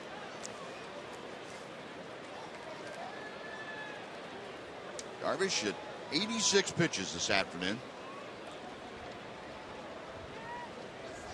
Right-hander comes set. And the 1-2 pitch. A late swing by Delman Young, but he's able to foul it off and stay alive.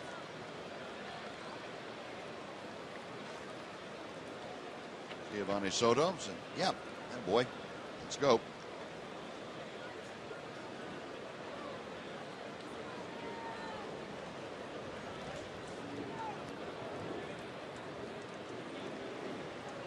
Darvish back to him.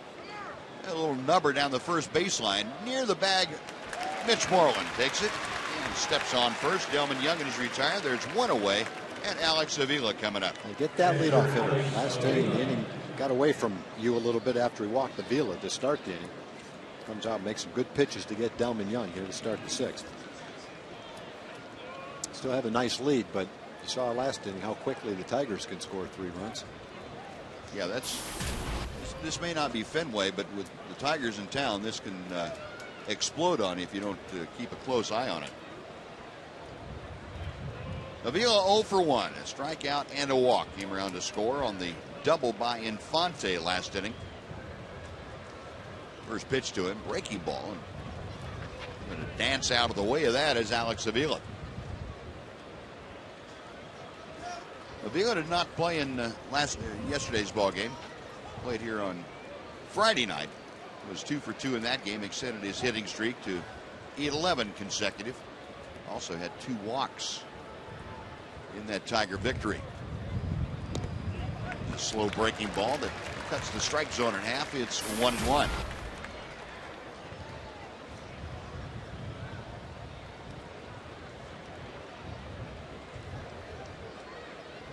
Tigers felt last year that Avila might have worn down, that they tried to catch too often. So they've been a little more judicious in the amount of time that he has off and how frequently he catches.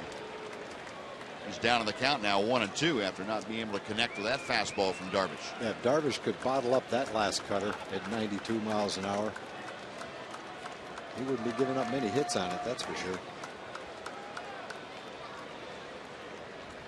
Now Darvish, after coming set, wants to go through the signs again. He had second thoughts about it.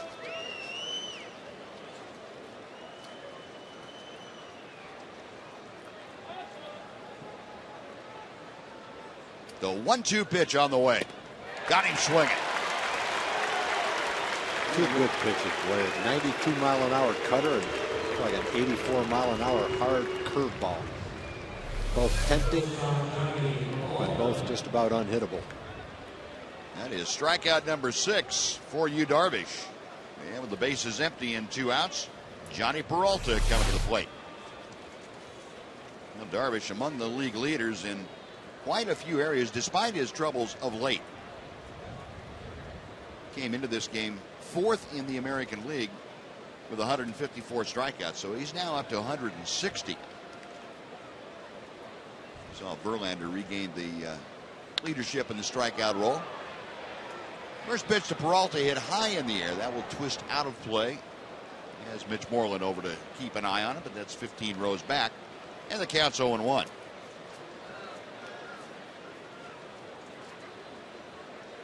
Darvish, also second in the American League in strikeouts per 9 innings. Came in at 10.3, 10.34 to be exact. Fastball fouled back to the screen, and he's on top of the count now, 0-2. So there was a little bit of adjustment that Yu Darvish made after that last inning. He's come out here in this inning firing strikes from the get-go. Been very aggressive in the strike zone, and as a result, he's retired the first 2, and he has an 0-2 advantage in the count to Johnny Peralta. And a lot of U's being sent out here today. The 0-2 pitch. Couldn't get him to go after that cut fastball. It's 1 ball and 2 strikes. Now Downs again, the left-hander up and throwing in the bullpen. Villarreal, the right-hander, sitting in the Tiger bullpen. Yeah, last time we saw Villarreal, he had walked a couple of guys in the 9th inning. Led to the winning run.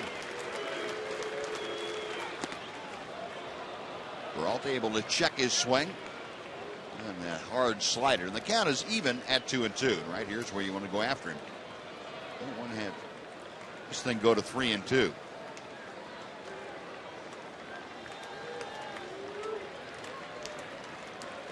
Darvish back to the plate. Broken bat roller out to second base. Kinsler sidearm fling over to first. That'll do it. Yu Darvish bounces back as a very good, solid 1-2-3 6th inning. 5.5 in the books. The Rangers 6, the Tigers 3 on Fox Sports Southwest.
Slam inning brought to you by Sonic. Today's jackpot is worth $300 and dinner for 2 at a Sonic drive-in.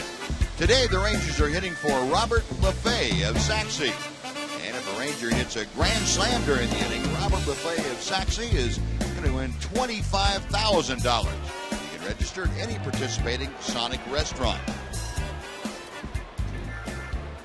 Got some guys coming in up against Rick Porcello, who might be able to get that job done. David Murphy, Giovanni Soto, and Mitch Moreland will face the Tiger right-hander, who's about ready to throw his 81st pitch of the afternoon. And it hangs high and outside. The off-speed pitch to David Murphy. Murph 0 for 2 today. He's fouled out and grounded to second base.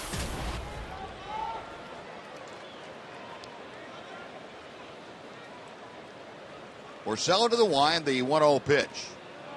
And it's 2 balls and no strikes.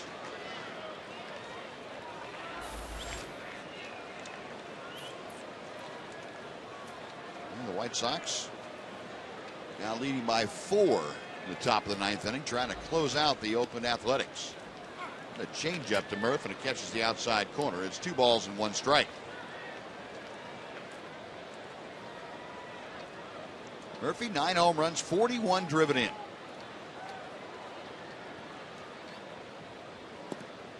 And he takes a sinker at the knees. It is 2-2. Murph turned around and saying something to Lance Barksdale. And I can imagine about the height of that pitch.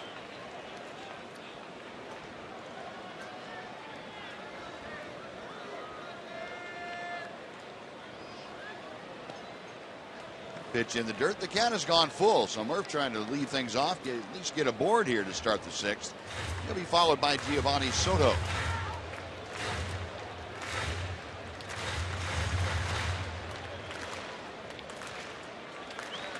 Porcello into the wind, and the payoff pitch.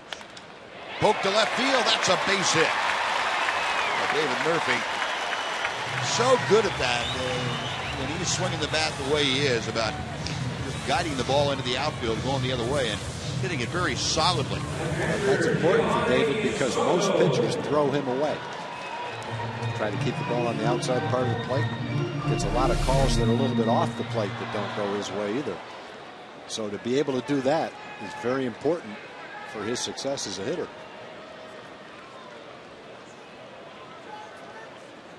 Well, Murphy aboard to start things off. Giovanni Soto had a single his last time up. Came around to score on the sacrifice fly by Ian Kinsler back in the 4th inning. Soto now hitting .208 as a Ranger.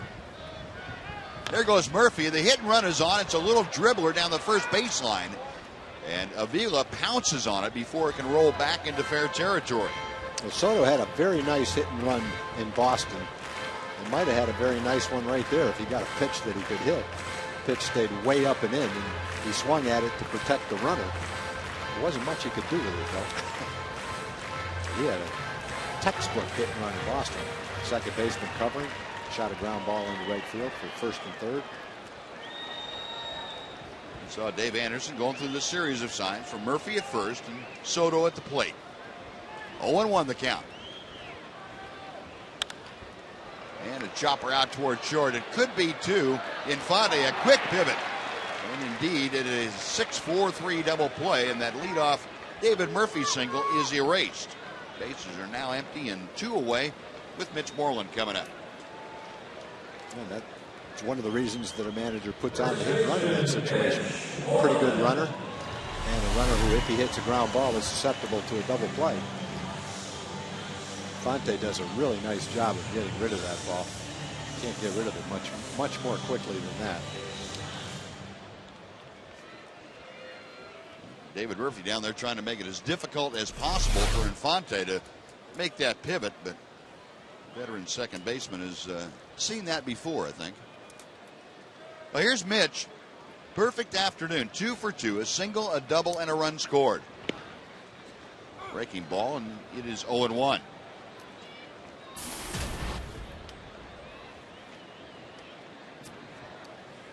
Mitch playing in his 13th game since coming back from the disabled list. This is his 10th start. Coming into today, he hit .343 in the first 12 games back. Hard hit ground ball. This one, though, right at fielder. He'll take it to the bag, and that'll do it for the Rangers. No runs a hit. The double play took care of that. On to the 7th in Arlington. The Rangers 6, the Tigers 3 on Fox Sports Southwest.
Fox Sports Southwest is brought to you by Geico Insurance.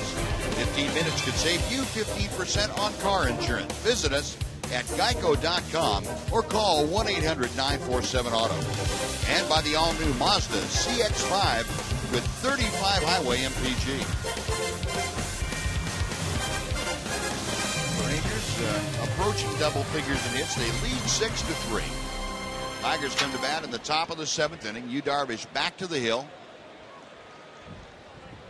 Darvish approaching the 100 pitch mark. He's at 97 right now. And Omar Infante, who is perfect on the afternoon, a single and a double, will step in to lead things off.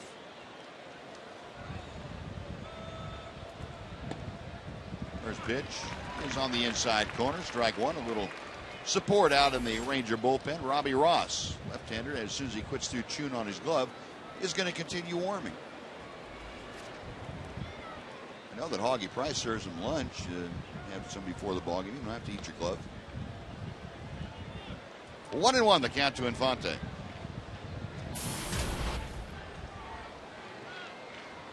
Omar Infante singled in the 3rd and doubled home a run, driving in his 9th Tiger run. Came around to score a little bit later on the Cabrera 2-run double. Slow breaking ball, and that catches the corner. 1 ball and 2 strikes. Darvish, now after having that rough 5th inning, has retired the last 4 that he's faced. And trying to get that ever critical leadoff hitter here in the 7th. Infante spoiling a pitch away from him. It's still 1-2.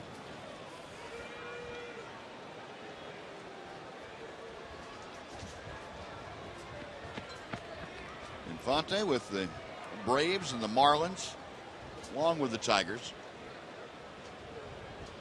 He's a career .275 hitter at the major league level.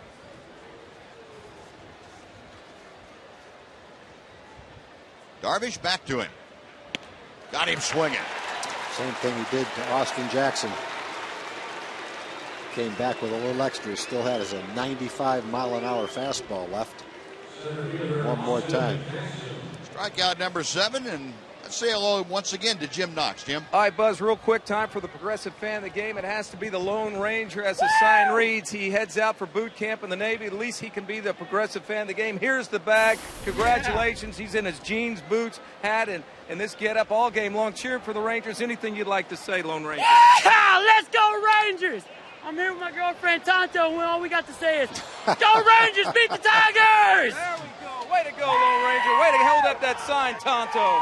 Very nice. Josh is also turning around. He liked that one. Those kids are too young to remember Tonto and the Lone Ranger. My goodness. Oh, 1 pitch is a bit high to Austin Jackson. 1 ball, 1 strike.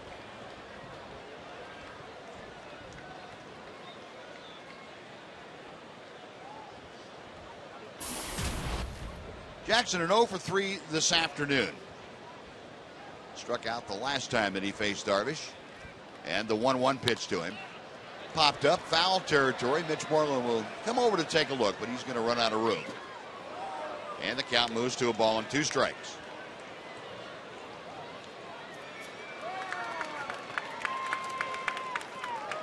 Sunbathed crowd on hand here this afternoon. Shadows just starting to creep their way across the stands on the first base side. About half the lower seating bowl now is in shade.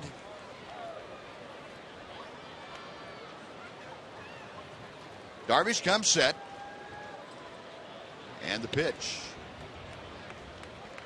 2 balls, 2 strikes to Austin Jackson.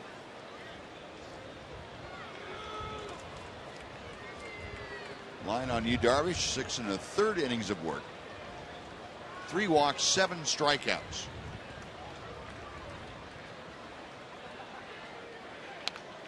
And that's fouled back to the screen. One of those 3 walks, intentional. That came back in the 5th inning.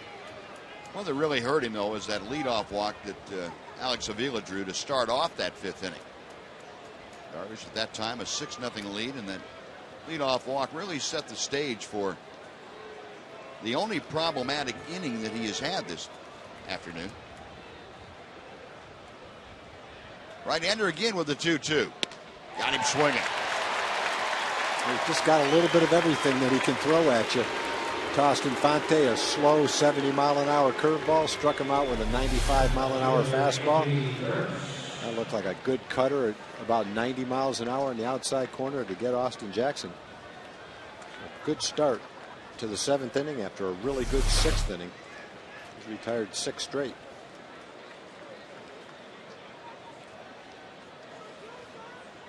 The 2 gone. Andy Dirks will step to home plate. We'll look at the pitch breakdown inning by inning. And again, the only real rough one was the 5th inning. Darvish extended quite a bit. 28 pitch 5th inning. And other than that, these are pretty low pitch totals for what Darvish has been able to do this year. Mentioned he was averaging better than 17 pitches per inning as Dirks takes high. It's 2 balls, no strikes.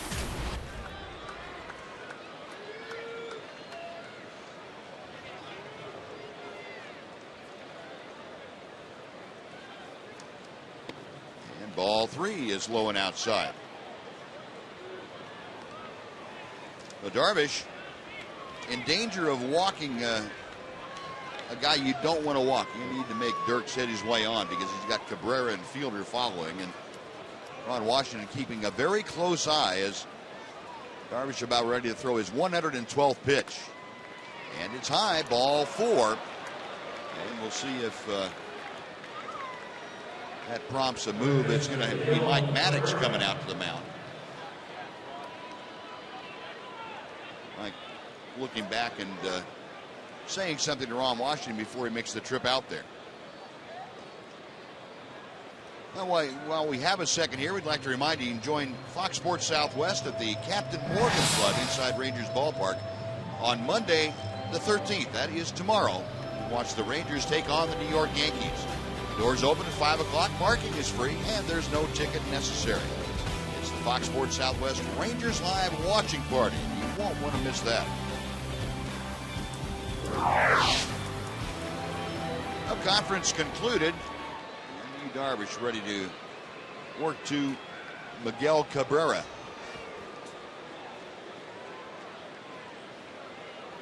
Andy Hawkins.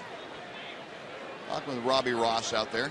Yeah, Robbie's ready to go to face Prince Fielder if it goes that far. Hopefully it'll be to start the 8th inning. Cabrera goes after the first pitch and pops it foul. That will reach the seats on the first base side.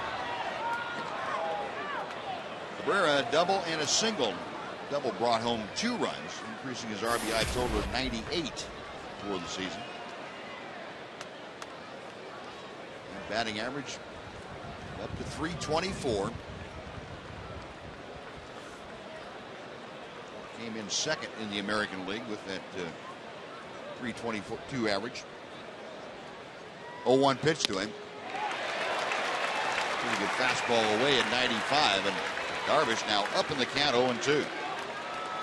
Might have been one of those situations too, Tom, where Mike Maddox went out there just to affirm to you, Darvish, hey, whatever you got left in the tank, this is your last guy. Go after it. Yep. Don't save anything.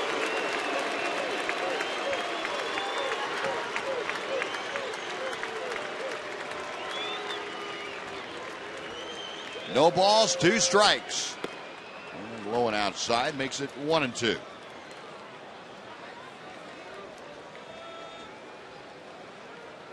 Darvish now with his 8 strikeouts has moved into a tie for 3rd in the American League with Felix Hernandez with 162.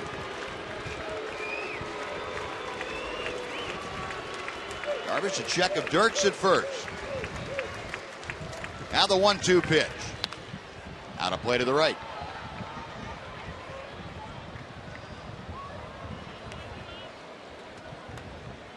With Cabrera, especially late in a ball game, it's such a tough out when he has a chance to get the Tigers closer or put them further ahead. He just has good at-bats against everybody.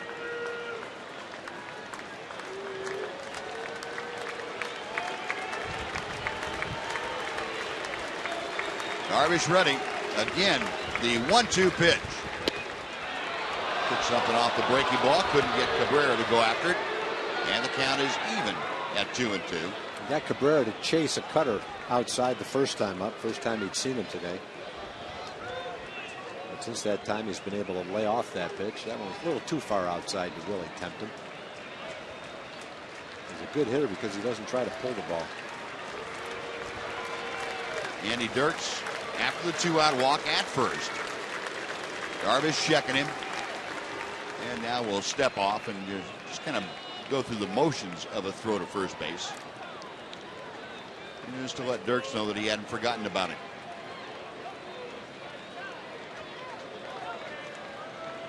Two balls, 2 strikes.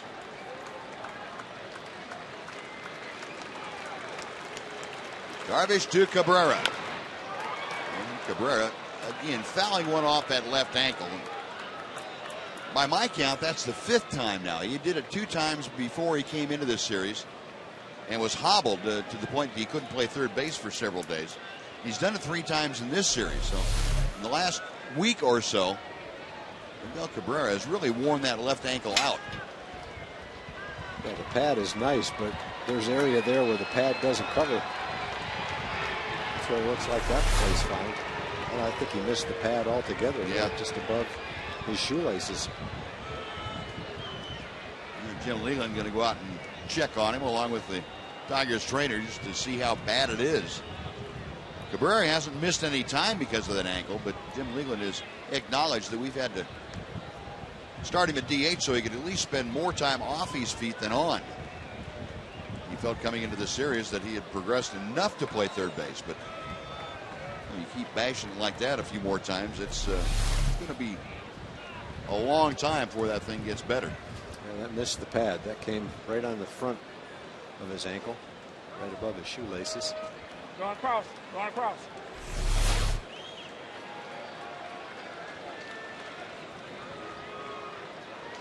I don't know if he'd be able to go out in the field or not, but yeah, he's going to try to take this last swing if he can. And he's still limping around, as you can see, pretty good. Trying to convince himself that it doesn't really hurt as bad as it does. And it's not working. Again, the 2-2. Cat has gone full.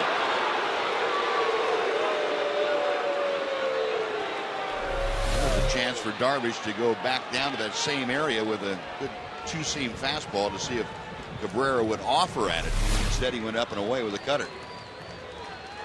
Well, the count is full with 2 outs. Dirks will be off and moving with the next pitch. Prince Fielder waiting in the on-deck circle if the inning continues. Darvish a long look in. And now Cabrera, tired of waiting, backs out. Again, Giovanni Soto in one of those situations. He hasn't worked with Darvish enough really to get a great feel for what he wants to do on every 3-2 count, especially in a game situation like this. So looks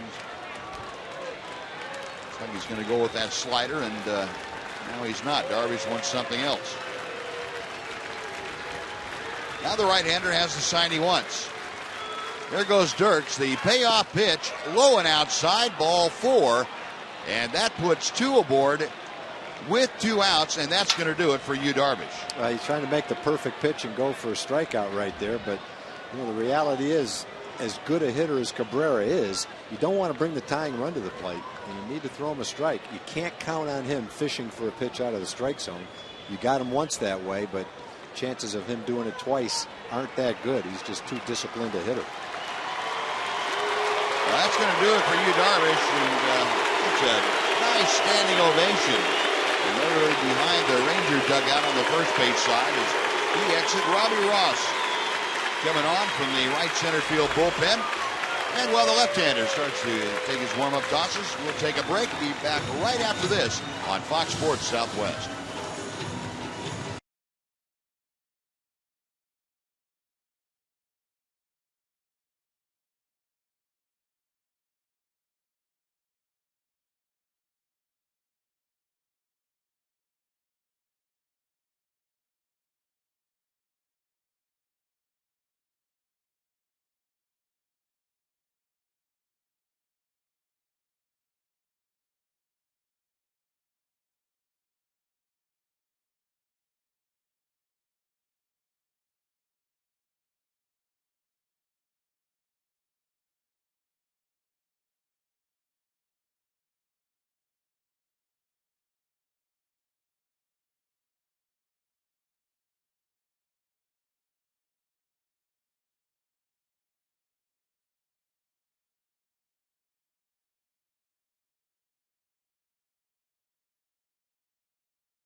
of the game. That would be Yu Darvish.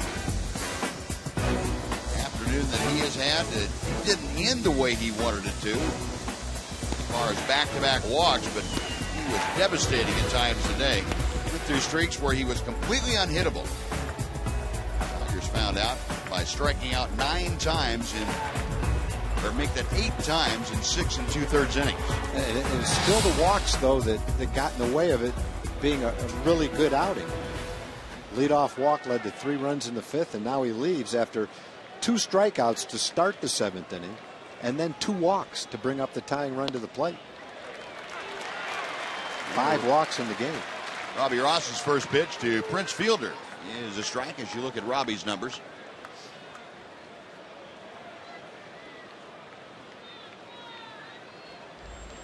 Left-hander versus left-hander. Ross a check of second.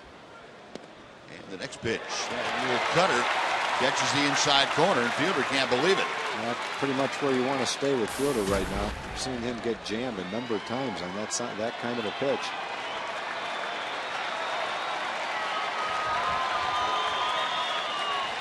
Ross is ready, going back to the same spot, and Fielder pops it up. Left center field, moving over Murphy. Now the wind's got it a little bit. David coming on, makes the catch, and Robbie Ross gets the job done as he gets Fielder to sky out. No runs, no hits, 2 left. Stretch time at the ballpark. Rangers 6, Tigers 3. And now please join us at the ballpark as Chuck Morgan invites everyone to honor America with the singing of God Bless America. Services both at home and around the world. Today we invite you to join in singing God Bless America with Tech Sergeant Shonda Winkler. God bless America, land that I love. Stand beside her and guide her through the night with the light from above. From the mountains to the prairies to the oceans white with foam. God bless America, my home, sweet home. God bless America, my home, sweet home.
Take the Rangers with you. Just subscribe to MLB.tv today and see every Rangers out-of-market game live online and on your favorite devices in HD quality.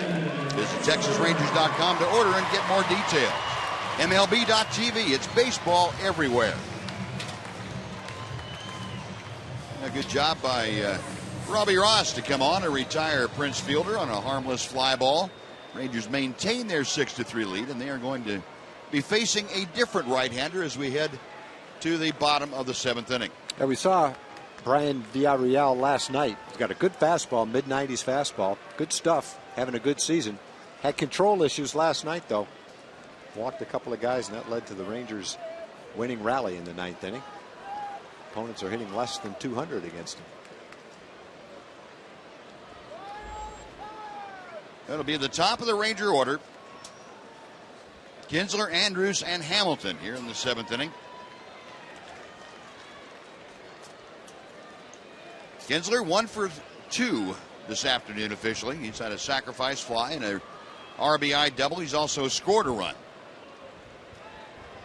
Villarreal set to work. Then the first pitch to Ian is a bit low for ball 1.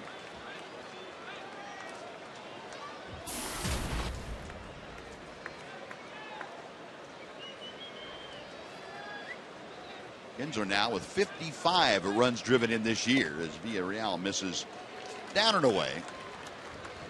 2 balls and no strikes.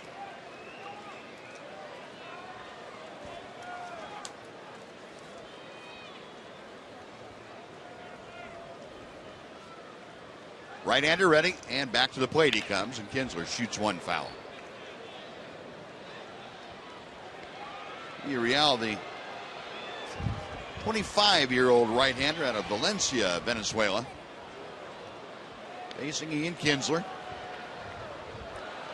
Rangers 6 runs on 9 hits. The Tigers 3 runs on 6 hits. They have committed the only 2 errors of this ball game, and both of them occurred back in the 3rd inning that led to a couple of unearned runs. Look at the run scored leader now at 6 behind Mike Trout is Ian Kinsler.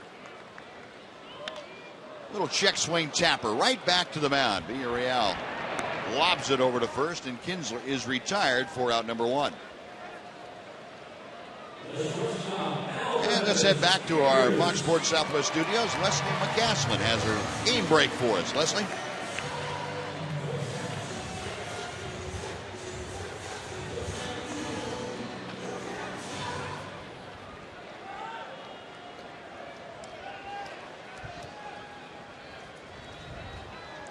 All right, Leslie, thank you. How do you feel about that 3-1 lead today, Tom? Is that... I feel really good about it, but do you? I'll feel better when I see the F up on the scoreboard. Just like the White Sox game, I see an F up there, 7-3 White Sox. And that would be the White Sox winning 2 out of 3 against Oakland. I also make no bones about scoreboard watching every day of the season starting on opening day. Sure. Pitch to Elvis, a shot right back through the middle. Villarreal had to get that right leg out of the way very quickly, or Elvis would have taken it off. Andrews with his 2nd base hit of the afternoon. He's 2 for 4. And aboard now for Josh Hamilton.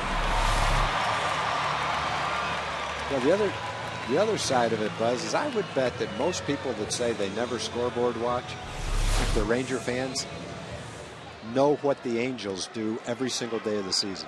Now they may not call that scoreboard watching. Right. They're aware of it. I think if you ask a Ranger fan, for the most part, a real Ranger fan, and even a player, how'd the Angels do last night, they know. Can't help but know the scoreboard's up in every ballpark. Well, that's the way I feel about it. You know, I'll admit it. I scoreboard watch because they're out here. Yeah. What are you going to do? Not look at it? Yeah. I mean, I can't just shade that part of the field from my eyes and not pay any attention to it. You know, to me, if you're a baseball fan, don't you want to know what the other teams are doing, what all the players are doing, who's hot? Mike Trout do anything today? Weaver win another game? I like following that stuff. Alex Avila, very much like Gerald Laird had last night, sometimes with Villarreal, scrambling all over the place to knock a pitch down here and there. And Jeff Jones very quickly out to the mound. He doesn't want to see a repeat of that wild streak that Villarreal showed last night. Count to Hamilton is 2 balls and no strikes. Josh today, 2 out of 3. A 2-run home run in the 1st inning, an RBI single in the 3rd, and a strikeout in the 5th inning. All of those at bats against starter Rick Porcello, who Gave up 6 runs. 4 of them were earned this afternoon on 9 hits. Only had 1 strikeout. And is typical for Porcello, did not walk anybody.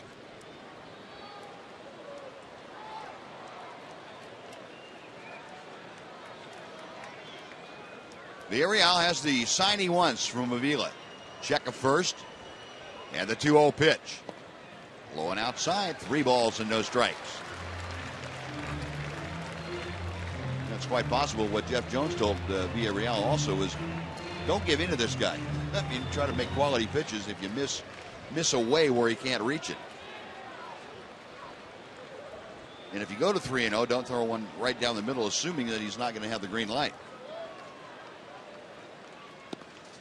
Taking that, it's down and in on the inside corner and down. It's 3-1.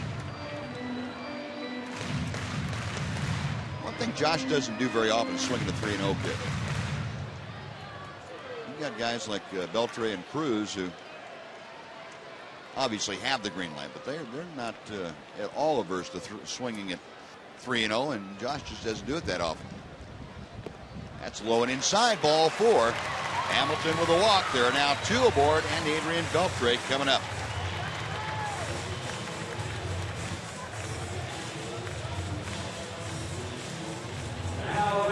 Jeff Jones, the Tiger pitching coach, again making a call down there to the bullpen, see if anybody will answer the phone. Answer that phone.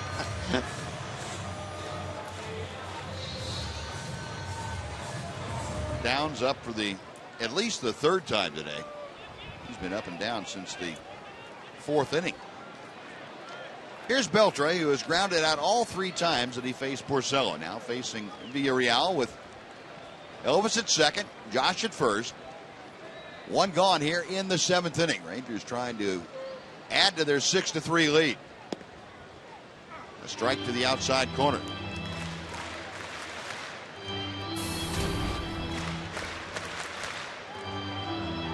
See Adrian 1 for 3 lifetime off this Tigers right-hander.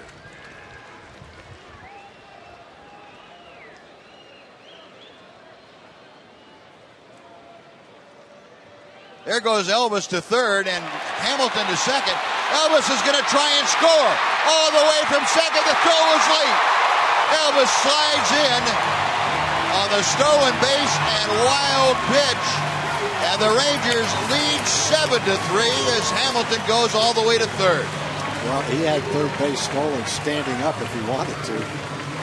And would have if the catcher caught the wild pitch. But he just kept right on going. Don't see that very often, Buzz. Scoring from second? No, you don't. Well, they take advantage of the pitcher not really keeping track of him at second base. They love to do the double steal. They did it again. He just kept on going. Well, the Rangers lead by 4 once again. Hamilton at third. And the count is 1-1 to Beltre. The Tigers pulling their infield all the way in. And Beltre sends one high in the air down the right side, and that will twist back about 8 rows. You see the jump that Elvis got. He sees the ball. Adrian's waving him on. Throw is late. Hits Elvis. And Josh goes to third. That'll be a stolen base for both Josh and Elvis. Elvis scores on the wild pitch. Hamilton advances on the error charge to Alex Avila. And the throw that got caught into the sliding Elvis. There's another wild pitch, and Hamilton will score standing. As Villarreal making it real tough on Alex Avila back there, and Avila had no chance to block that. The Rangers lead 8-3. Well, he's taking advantage of a base hit up the middle and a walk. Beltre goes from hitting with men on second and third and 1 out, a chance to drive in some runs, to now he's up there with nobody on. Now 2 wild pitches in the inning, and they have both scored runs, and Avila said, where'd that thing go? Oh, the heck with it. Can't do anything about it anyway. Not going to get him anyway. No. Let someone else pick it up. The 2-2. Outside and low, it's 3 balls and 2 strikes. Beltre trying to get aboard against Villarreal. Nelson Cruz waits in the on-deck circle. There's Nelly.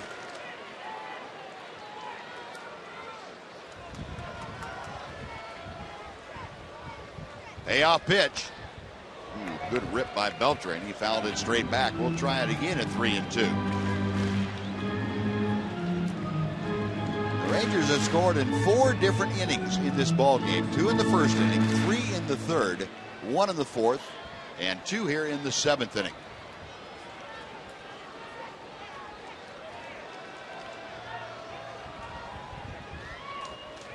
B-Rail ready once again, and again the 3-2. Line drive, base hit to left field for Beltran. And got that pitch up and out over the plate and banged it into left for a single. Gene Leland's walking out with the body language that says, I've seen enough.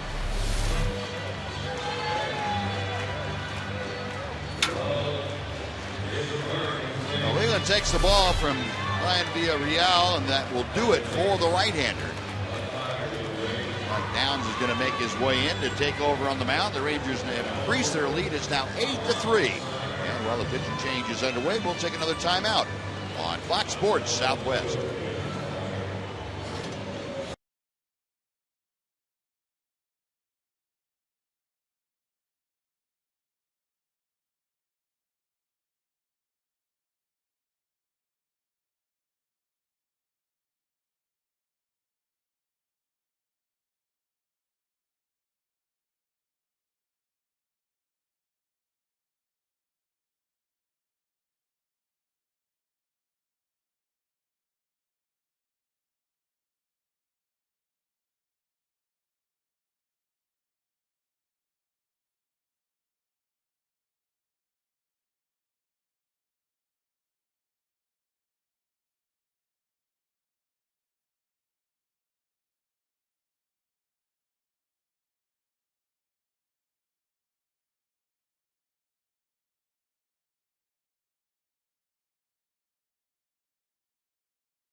In Arlington, Texas, on top by a score of 8-3. A brief 3-game homestand, as you guys well know, but it looks as if it will end fruitfully 2-1, hopefully in favor of the Rangers if this score holds up. And after this, it is off to a big series in New York, who currently has the best record in the American League. It's 4 there, then off to Toronto for 3. And gentlemen, lucky you guys, I'll be with you every step of the way. All right. Brighten up our road trip for us, didn't we? Thank you. That's great. We could have a study date for the Fantasy Football League. Oh, Tom, I can only hope that you will let me peek at your notes as far as the research you've done so far on the fantasy football front. Darren Downs throws a pitch that gets off the glove of Avila, so down to second base goes Adrian Beltran. He's had a tough inning, boy. Not all his doing. In fact, maybe none of it is his doing. It's 102 degrees out. It's late in the game. He's fielded a lot of pitches today. And there's balls going all over the place. Off his glove, in the dirt, back to the screen. Tough inning, boy. That's the third wild pitch of the inning. So to second base is Adrian Beltre. And Nelly Cruz ripping a foul ball. That makes it 1-2 strikes. Darren Downs, the well-traveled 27-year-old left-hander. Originally the property of the Cubs. They took him in the 5th round of the June 2003 draft. Downs signing this past offseason as a minor league free agent with the Detroit Tigers. Inside and low at the feet of Cruz. And the count is 2-2. Prior to this year, Downs had spent the 9 years of professional ball without having a chance to appear in a big league ball game. And he misses high. It's 3 balls and 2 strikes. Nelly with 1 out trying to keep things going. He's got Beltre at second base waiting in the on-deck circle as the Rangers DH Michael Young.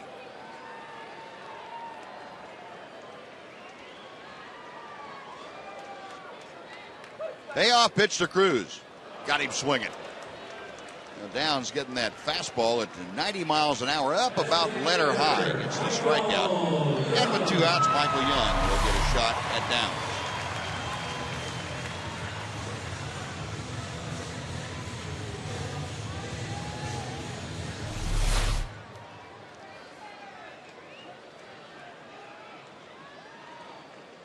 Michael this afternoon is 0 for 3 with 3 groundouts. And they're going to intentionally walk Young to get to David Murphy. Gotta be careful with the wild pitches being what they are in this inning. Yeah, this doesn't guarantee that you won't throw one. Yeah, he throws a pitch back to the screen on an intentional walk. Jim Leland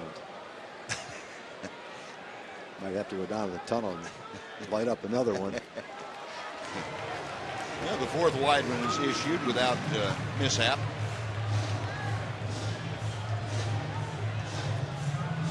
So the intentional walk puts Michael aboard. Here comes David Murphy.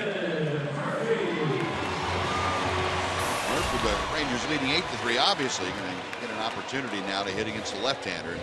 Murphy is scalded left-handed pitching this year. He's gone nuts. He's got Adrian Beltre at second and Michael Young at first. Downs' first pitch, low and outside for ball 1. Murphy against left-handed pitching in 2012 hitting .381. He is 16 for 42 against southpaws.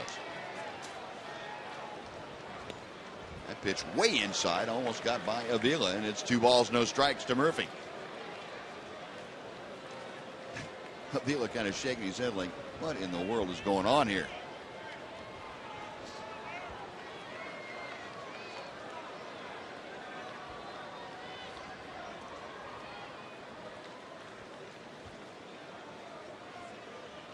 Two-0 pitch, and that catches the inside corner.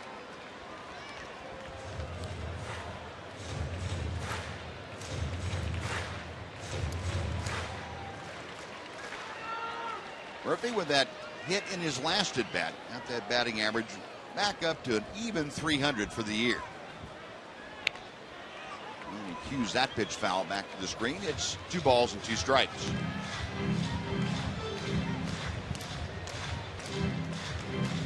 And the Rangers came into this ball game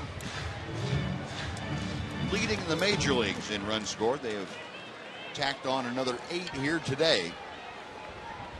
Now up to 578 in the first 113 games.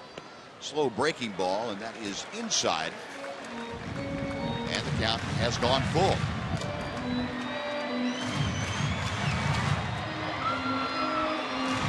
The Beltre and Young will be off and moving with the payoff pitch coming from Darren Downs. And Murphy spoils a tough pitch down and away. Slaps it into the seats. We'll come back and try it again.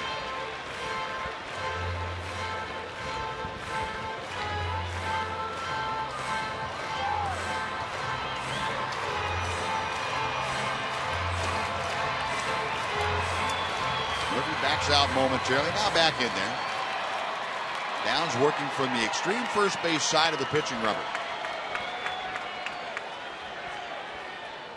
Again, the payoff pitch. Murphy lofts one to left center field. That sends Jackson back into the alley. He's there in time to make the grab, and that'll do it. But the Rangers come up with a couple of runs. They had 2 hits, and they lead 2. On to the 8th we go. The Rangers 8 and the Tigers 3 on Fox Sports Southwest.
Cash Express, earning your trust since 1968. By Jack in the Box. Get the All-American Jack Combo, a no-nonsense burger, fries, and a drink for only $4.99 plus tax.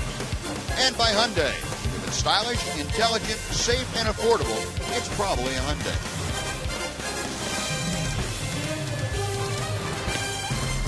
Now the Rangers scoring another couple in the seventh inning, taking an 8-3 lead now to the top of the eighth inning, and Michael Kirkman has come out of the bullpen. He will take over on the mound. And Michael's numbers on the season: opponent's batting average 167. The area of improvement: walks, 11 walks in 20 innings, but 19 strikeouts, almost a strikeout per inning. Mike Adams was warming up in the bullpen. Rangers scored a couple of times, and Wash got Michael Kirkman up to come in. Roy Oswalt getting some throwing down in the bullpen. And a pinch hitter for Brennan Bosch. It's Jeff Baker, right-handed complement to the outfield platoon. Baker, who started in last night's ball game against Derek Holland, off the bench to pinch hit here in the eighth inning. And Kirkman misses a bit low. It's 1 ball, 1 strike.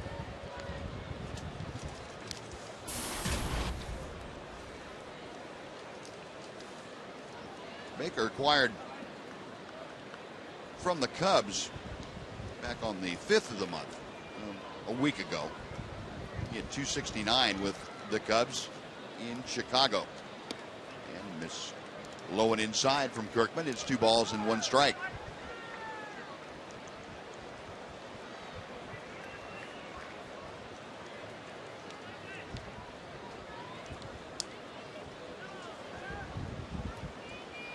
Kirkman ready.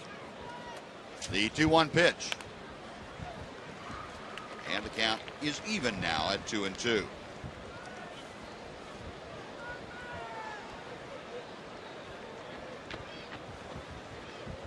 Rangers have almost doubled the hit total for the Tigers this afternoon. 11 hits for the Rangers, 6 for the Tigers.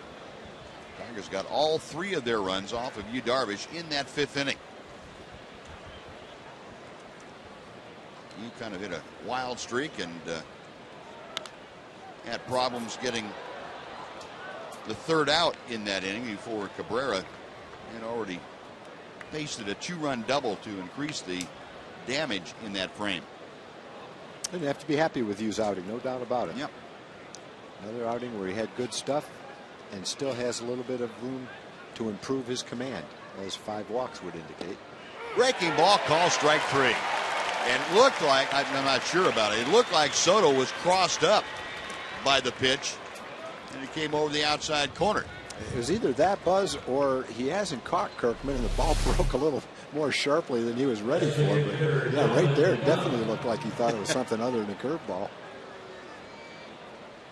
Yeah, I forget that Giovanni has not caught all these guys. And generally, the telltale sign if you're crossed up is you have to go to the mound. That kind of lets everybody know what happened. The 1 away, here's Delman Young, the designated hitter. He swings through a high fastball. It's 0-1. Good fastball from Michael at 95 miles an hour.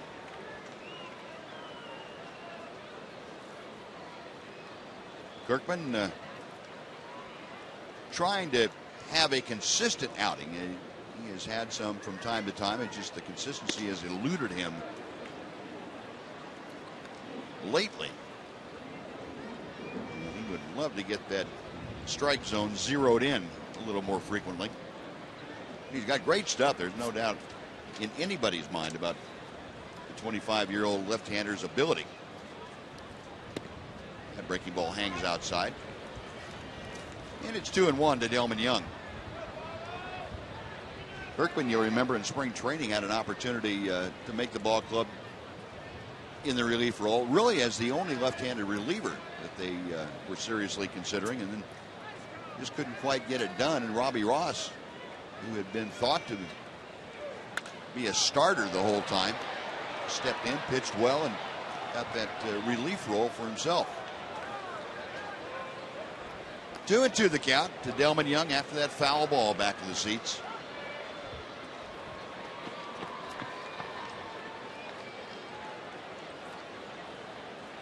Now, there's been a saying, Tom, about left-handed pitchers that it takes them longer to develop and mature into the kind of pitcher they're going to be. Do you buy that? I don't know. I don't know why that would be the case. I don't either. But you hear this. I've heard the same thing before. Little looper that Mitch Moreland's able to go back on, make the grab. That's out number 2. Why does a left-hander's ball seem to tail away naturally and the right-hander's doesn't? Yeah, I don't know. Yeah, I don't have any idea. Well, folks, we'd like to invite you to tune in each Saturday at 10 a.m. right here on Fox Sports Southwest for Chevy Hometown Kids. It's not about the score, it's about the experience. Visit www.hometownkids.tv for more information. A lot of hometown kids out here today. Great Sunday afternoon. They're seeing the Rangers try and win 2 out of 3 from the Tigers. They lead 8-3 here in the 8th inning with 2 outs. And Alex Avila takes a strike from Michael Kirkman. Avila with that 11-game hitting streak on the line. He is 0 for 2. He has struck out twice and walked. Check swing. Did he go around? No. The appeal down to third base. Gary Cedarstrom throwing the hands out. One more inning and we might see an F at the bottom of that score. Yeah. This is one time when an F is good.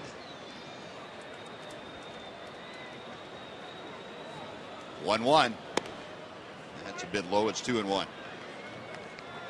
Well, Oakland has lost. If the Angels lose and the Rangers win, the Rangers would have a 6.5 game lead on Oakland and an 8-game lead on the Angels. Could be a big Sunday of baseball for the Rangers. Yeah. They can hang on. And Seattle can hang on. That 6.5 game lead would be the biggest that the Rangers have had all year. Tie the biggest. They've had a 6.5 game lead earlier in the year, but it's been a while. The updated standings right now, and that's after the Oakland loss and pending the outcome of the Angels game with Seattle. Right now it's 7 games. It would give the Rangers the biggest lead of any division leader. And ball 4 is low to Avila. So a 2-out walk. That'll bring up Johnny Peralta.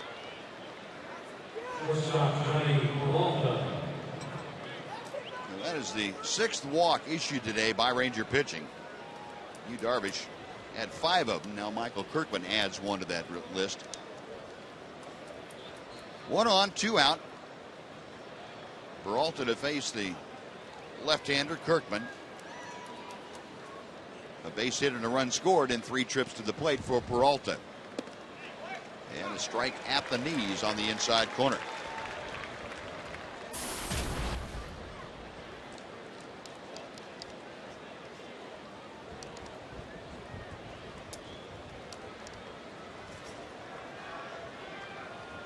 Kirkman okays the sign.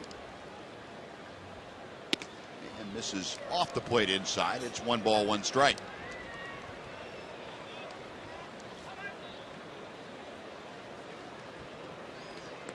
Michael in this inning is about ready to deliver his 19th pitch. So far it's been 9 balls and 9 strikes. The 1-1. Out of play to the right. And it's 1-2.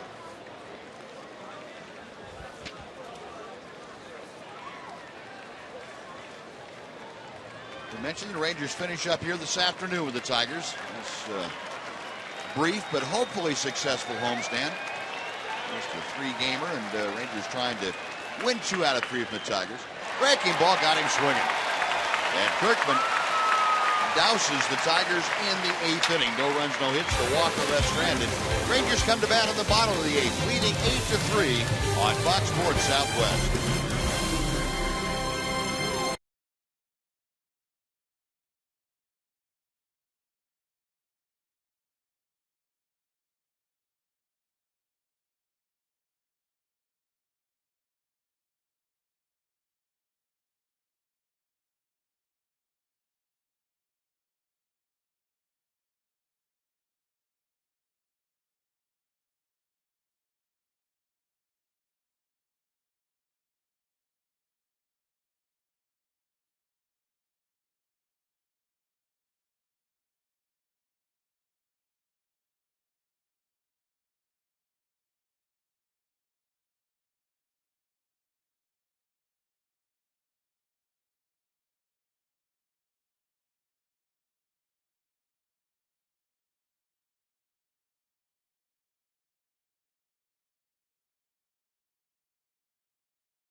leading 8-3. As you can see, they've out hit the Tigers 11-6.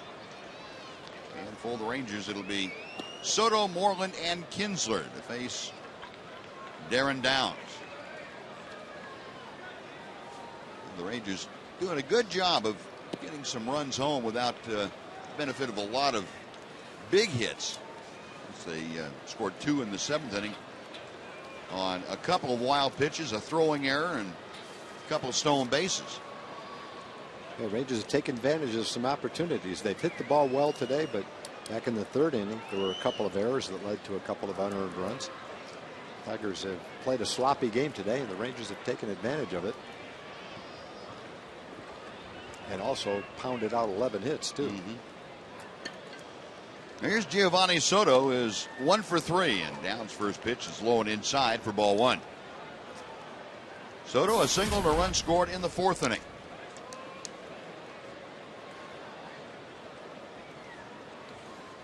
Downs back to him, and the strike is taken.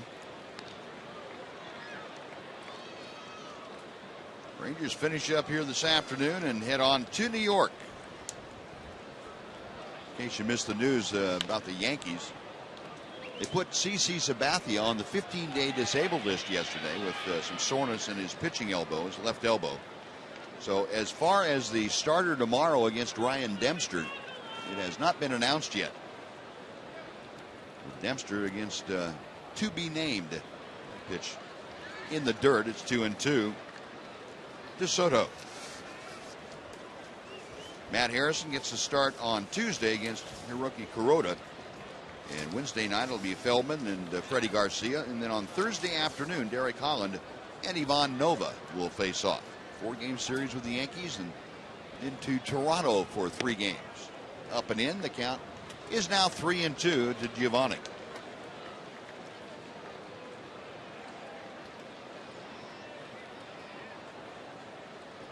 Toronto today snapping their 5-game losing streak as they down the Yankees 10-7.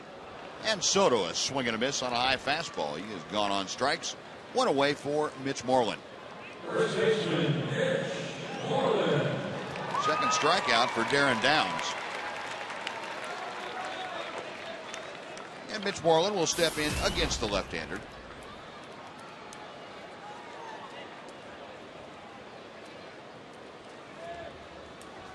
Moreland not faring quite as well as teammate David Murphy against left-handed pitching, but still a 214. A respectable figure for a left-hander facing left-handers.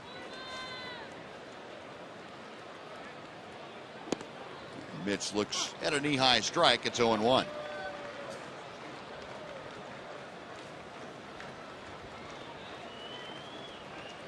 And not only would the Rangers increase their lead in the American League West with a win here this afternoon, they'd also match their season best record at 21 games over 500. Came in today at 66-46. And the only time this year the Rangers have been at 21 games over 500 was the last day of June. They were at 50-29. The 0-2 pitch, that's low and outside. And the Mariners adding on in the top of the 9th inning, now leading the Angels 4-1. Ron Washington's club staring at a lot of good things possibly to happen. Yeah, the Angels had to come back and win the first game of that series. Otherwise, they might have gotten swept by Seattle. Mitch checking his swing on a breaking ball, and the count is now even to Moreland at 2 balls, 2 strikes. John Blake just came by, Buzz, and said David Phelps will pitch tomorrow for the Yankees. Good. Okay. Maybe he's been a spot starter and kind of a long reliever for them. All right, so it'll be David Phelps and Ryan Dempster in the opener from Yankee Stadium tomorrow night, 6 o'clock Central Time. And Moreland gone on strikes, waving at that pitch down and away. And that is the second straight strikeout here in the 8th inning for Darren Downs. And let's head up to the Captain Morgan Club and check in with Rick Renner and see what's happening with Rangers Live later on. Buzz, we got an awesome post-game show coming up. Of course, Mark McLemore will be here with me. We'll hear from Ron Washington, get all kinds of clubhouse reaction from Emily Jones, and get you ready for that big 4-game series with the New York Yankees, all 4 games on Fox Sports Southwest. It's going to be fun as 20 games in 20 days continues. Back over to you guys. All right, Rick, thank you. Yeah, the Rangers just starting that stretch after that off day on Thursday of 20 games in 20 days.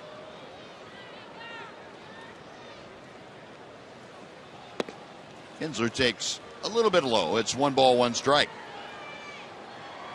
Ian 1 for 3 today. A couple of runs driven in. Also scored his 82nd run of the year. And Downs bouncing that breaking ball. Alex Avila is going to have to feel like he's been through a war back there. Well, he's been chasing balls back to the screen and blocking balls in the dirt. Been a tough day for the Detroit backstop. The 2-1 pitch. Hit very high and very foul. Up into the second level. That really wasn't one of Ian's best shots. Didn't reach the third level. I don't think he got all that one. No. It's about the right angle, though.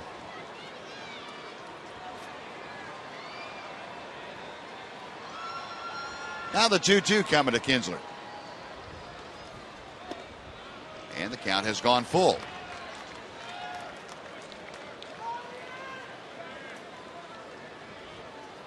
And Darren Downs trying to get Kinsler to end the inning. If he does not, Rangers have Elvis Andrus waiting to bat next.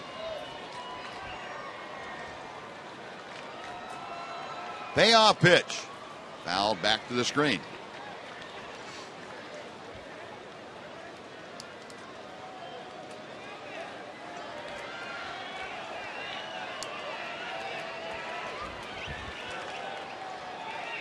Crowd of 47,000 or 45,000, I should say, 752 on hand here this afternoon. Rangers went over the 2.5 million mark.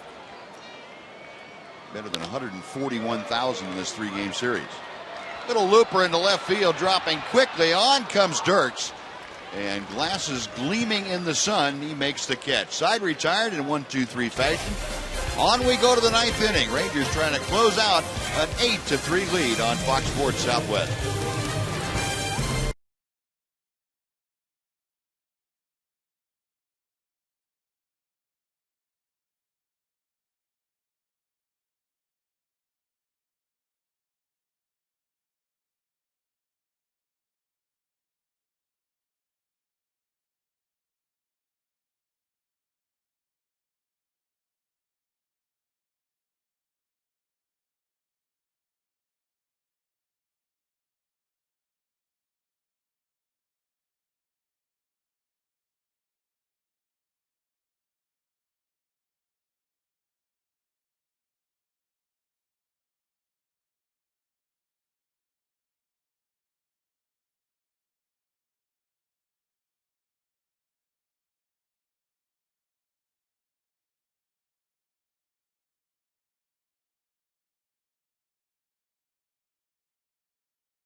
Sports Southwest is brought to you by your Texas Ford dealer. Head to your Texas Ford dealer for the summer sales event and enjoy some of the greatest deals of the season. Ford is the best in Texas. By Budweiser. Great times are waiting. Grab some buds. By Hyundai. If it's stylish, intelligent, safe, and affordable, it's probably a Hyundai. And by the Progressive Insurance Group. For a money-saving car insurance quote, call 1-800-PROGRESSIVE today. Tanner Shepard has come out of the bullpen to take over in the 9th inning, so he can close out this 8-3 Ranger lead against Detroit. A good inning for Michael Kirkman. He did walk a guy, but he struck out 2. Didn't give up a hit. Robbie Ross came in and got one of the bigger outs of the game for Yu Darvish. A couple of men on, got Prince Fielder to pop up.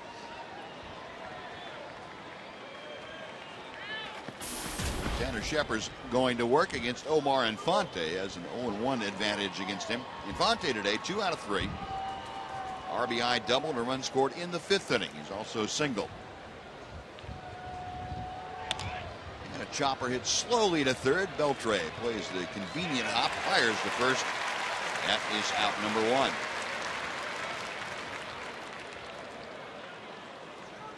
Now the 25-year-old right-hander from Southern California, Tanner Shepard. He's been doing some great work. Consistently getting better, I think you'd have to say, Tom. But I would definitely say that. Well, he has really taken to whatever role Ron Washington has had for him out there. He's pitched in some tough situations and also had some 6th inning, 7th inning work. It's been all over the place toward the end of the ballgame. And he's really adapted well. I think he's comfortable at the big league level. Takes any young player time to get used to that. Throwing a lot of strikes, too.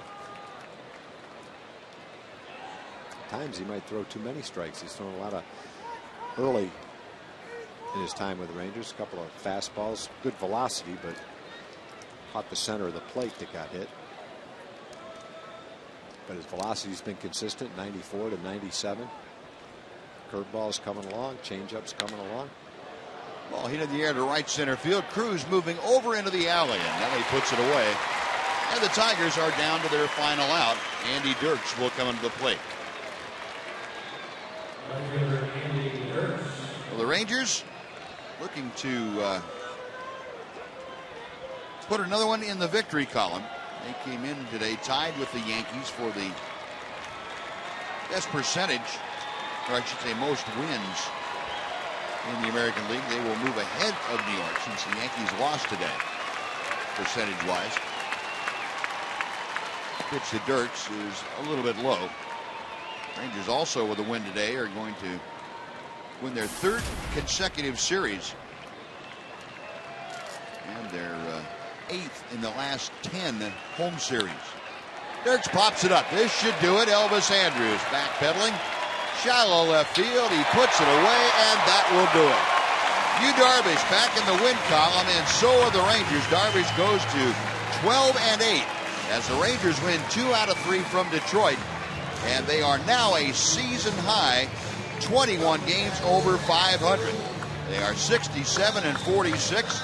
The lead will be at least 6.5 games, I should say, over Oakland, and depending on what the Angels do, the Angels could be 8 games back in the American League West. So the Rangers now won 8 out of their last 11 ball games, and they have played well in the month of August. So getting that calendar flipped over, and Ron Washington's club has responded, getting back to Ranger baseball here in the month of August.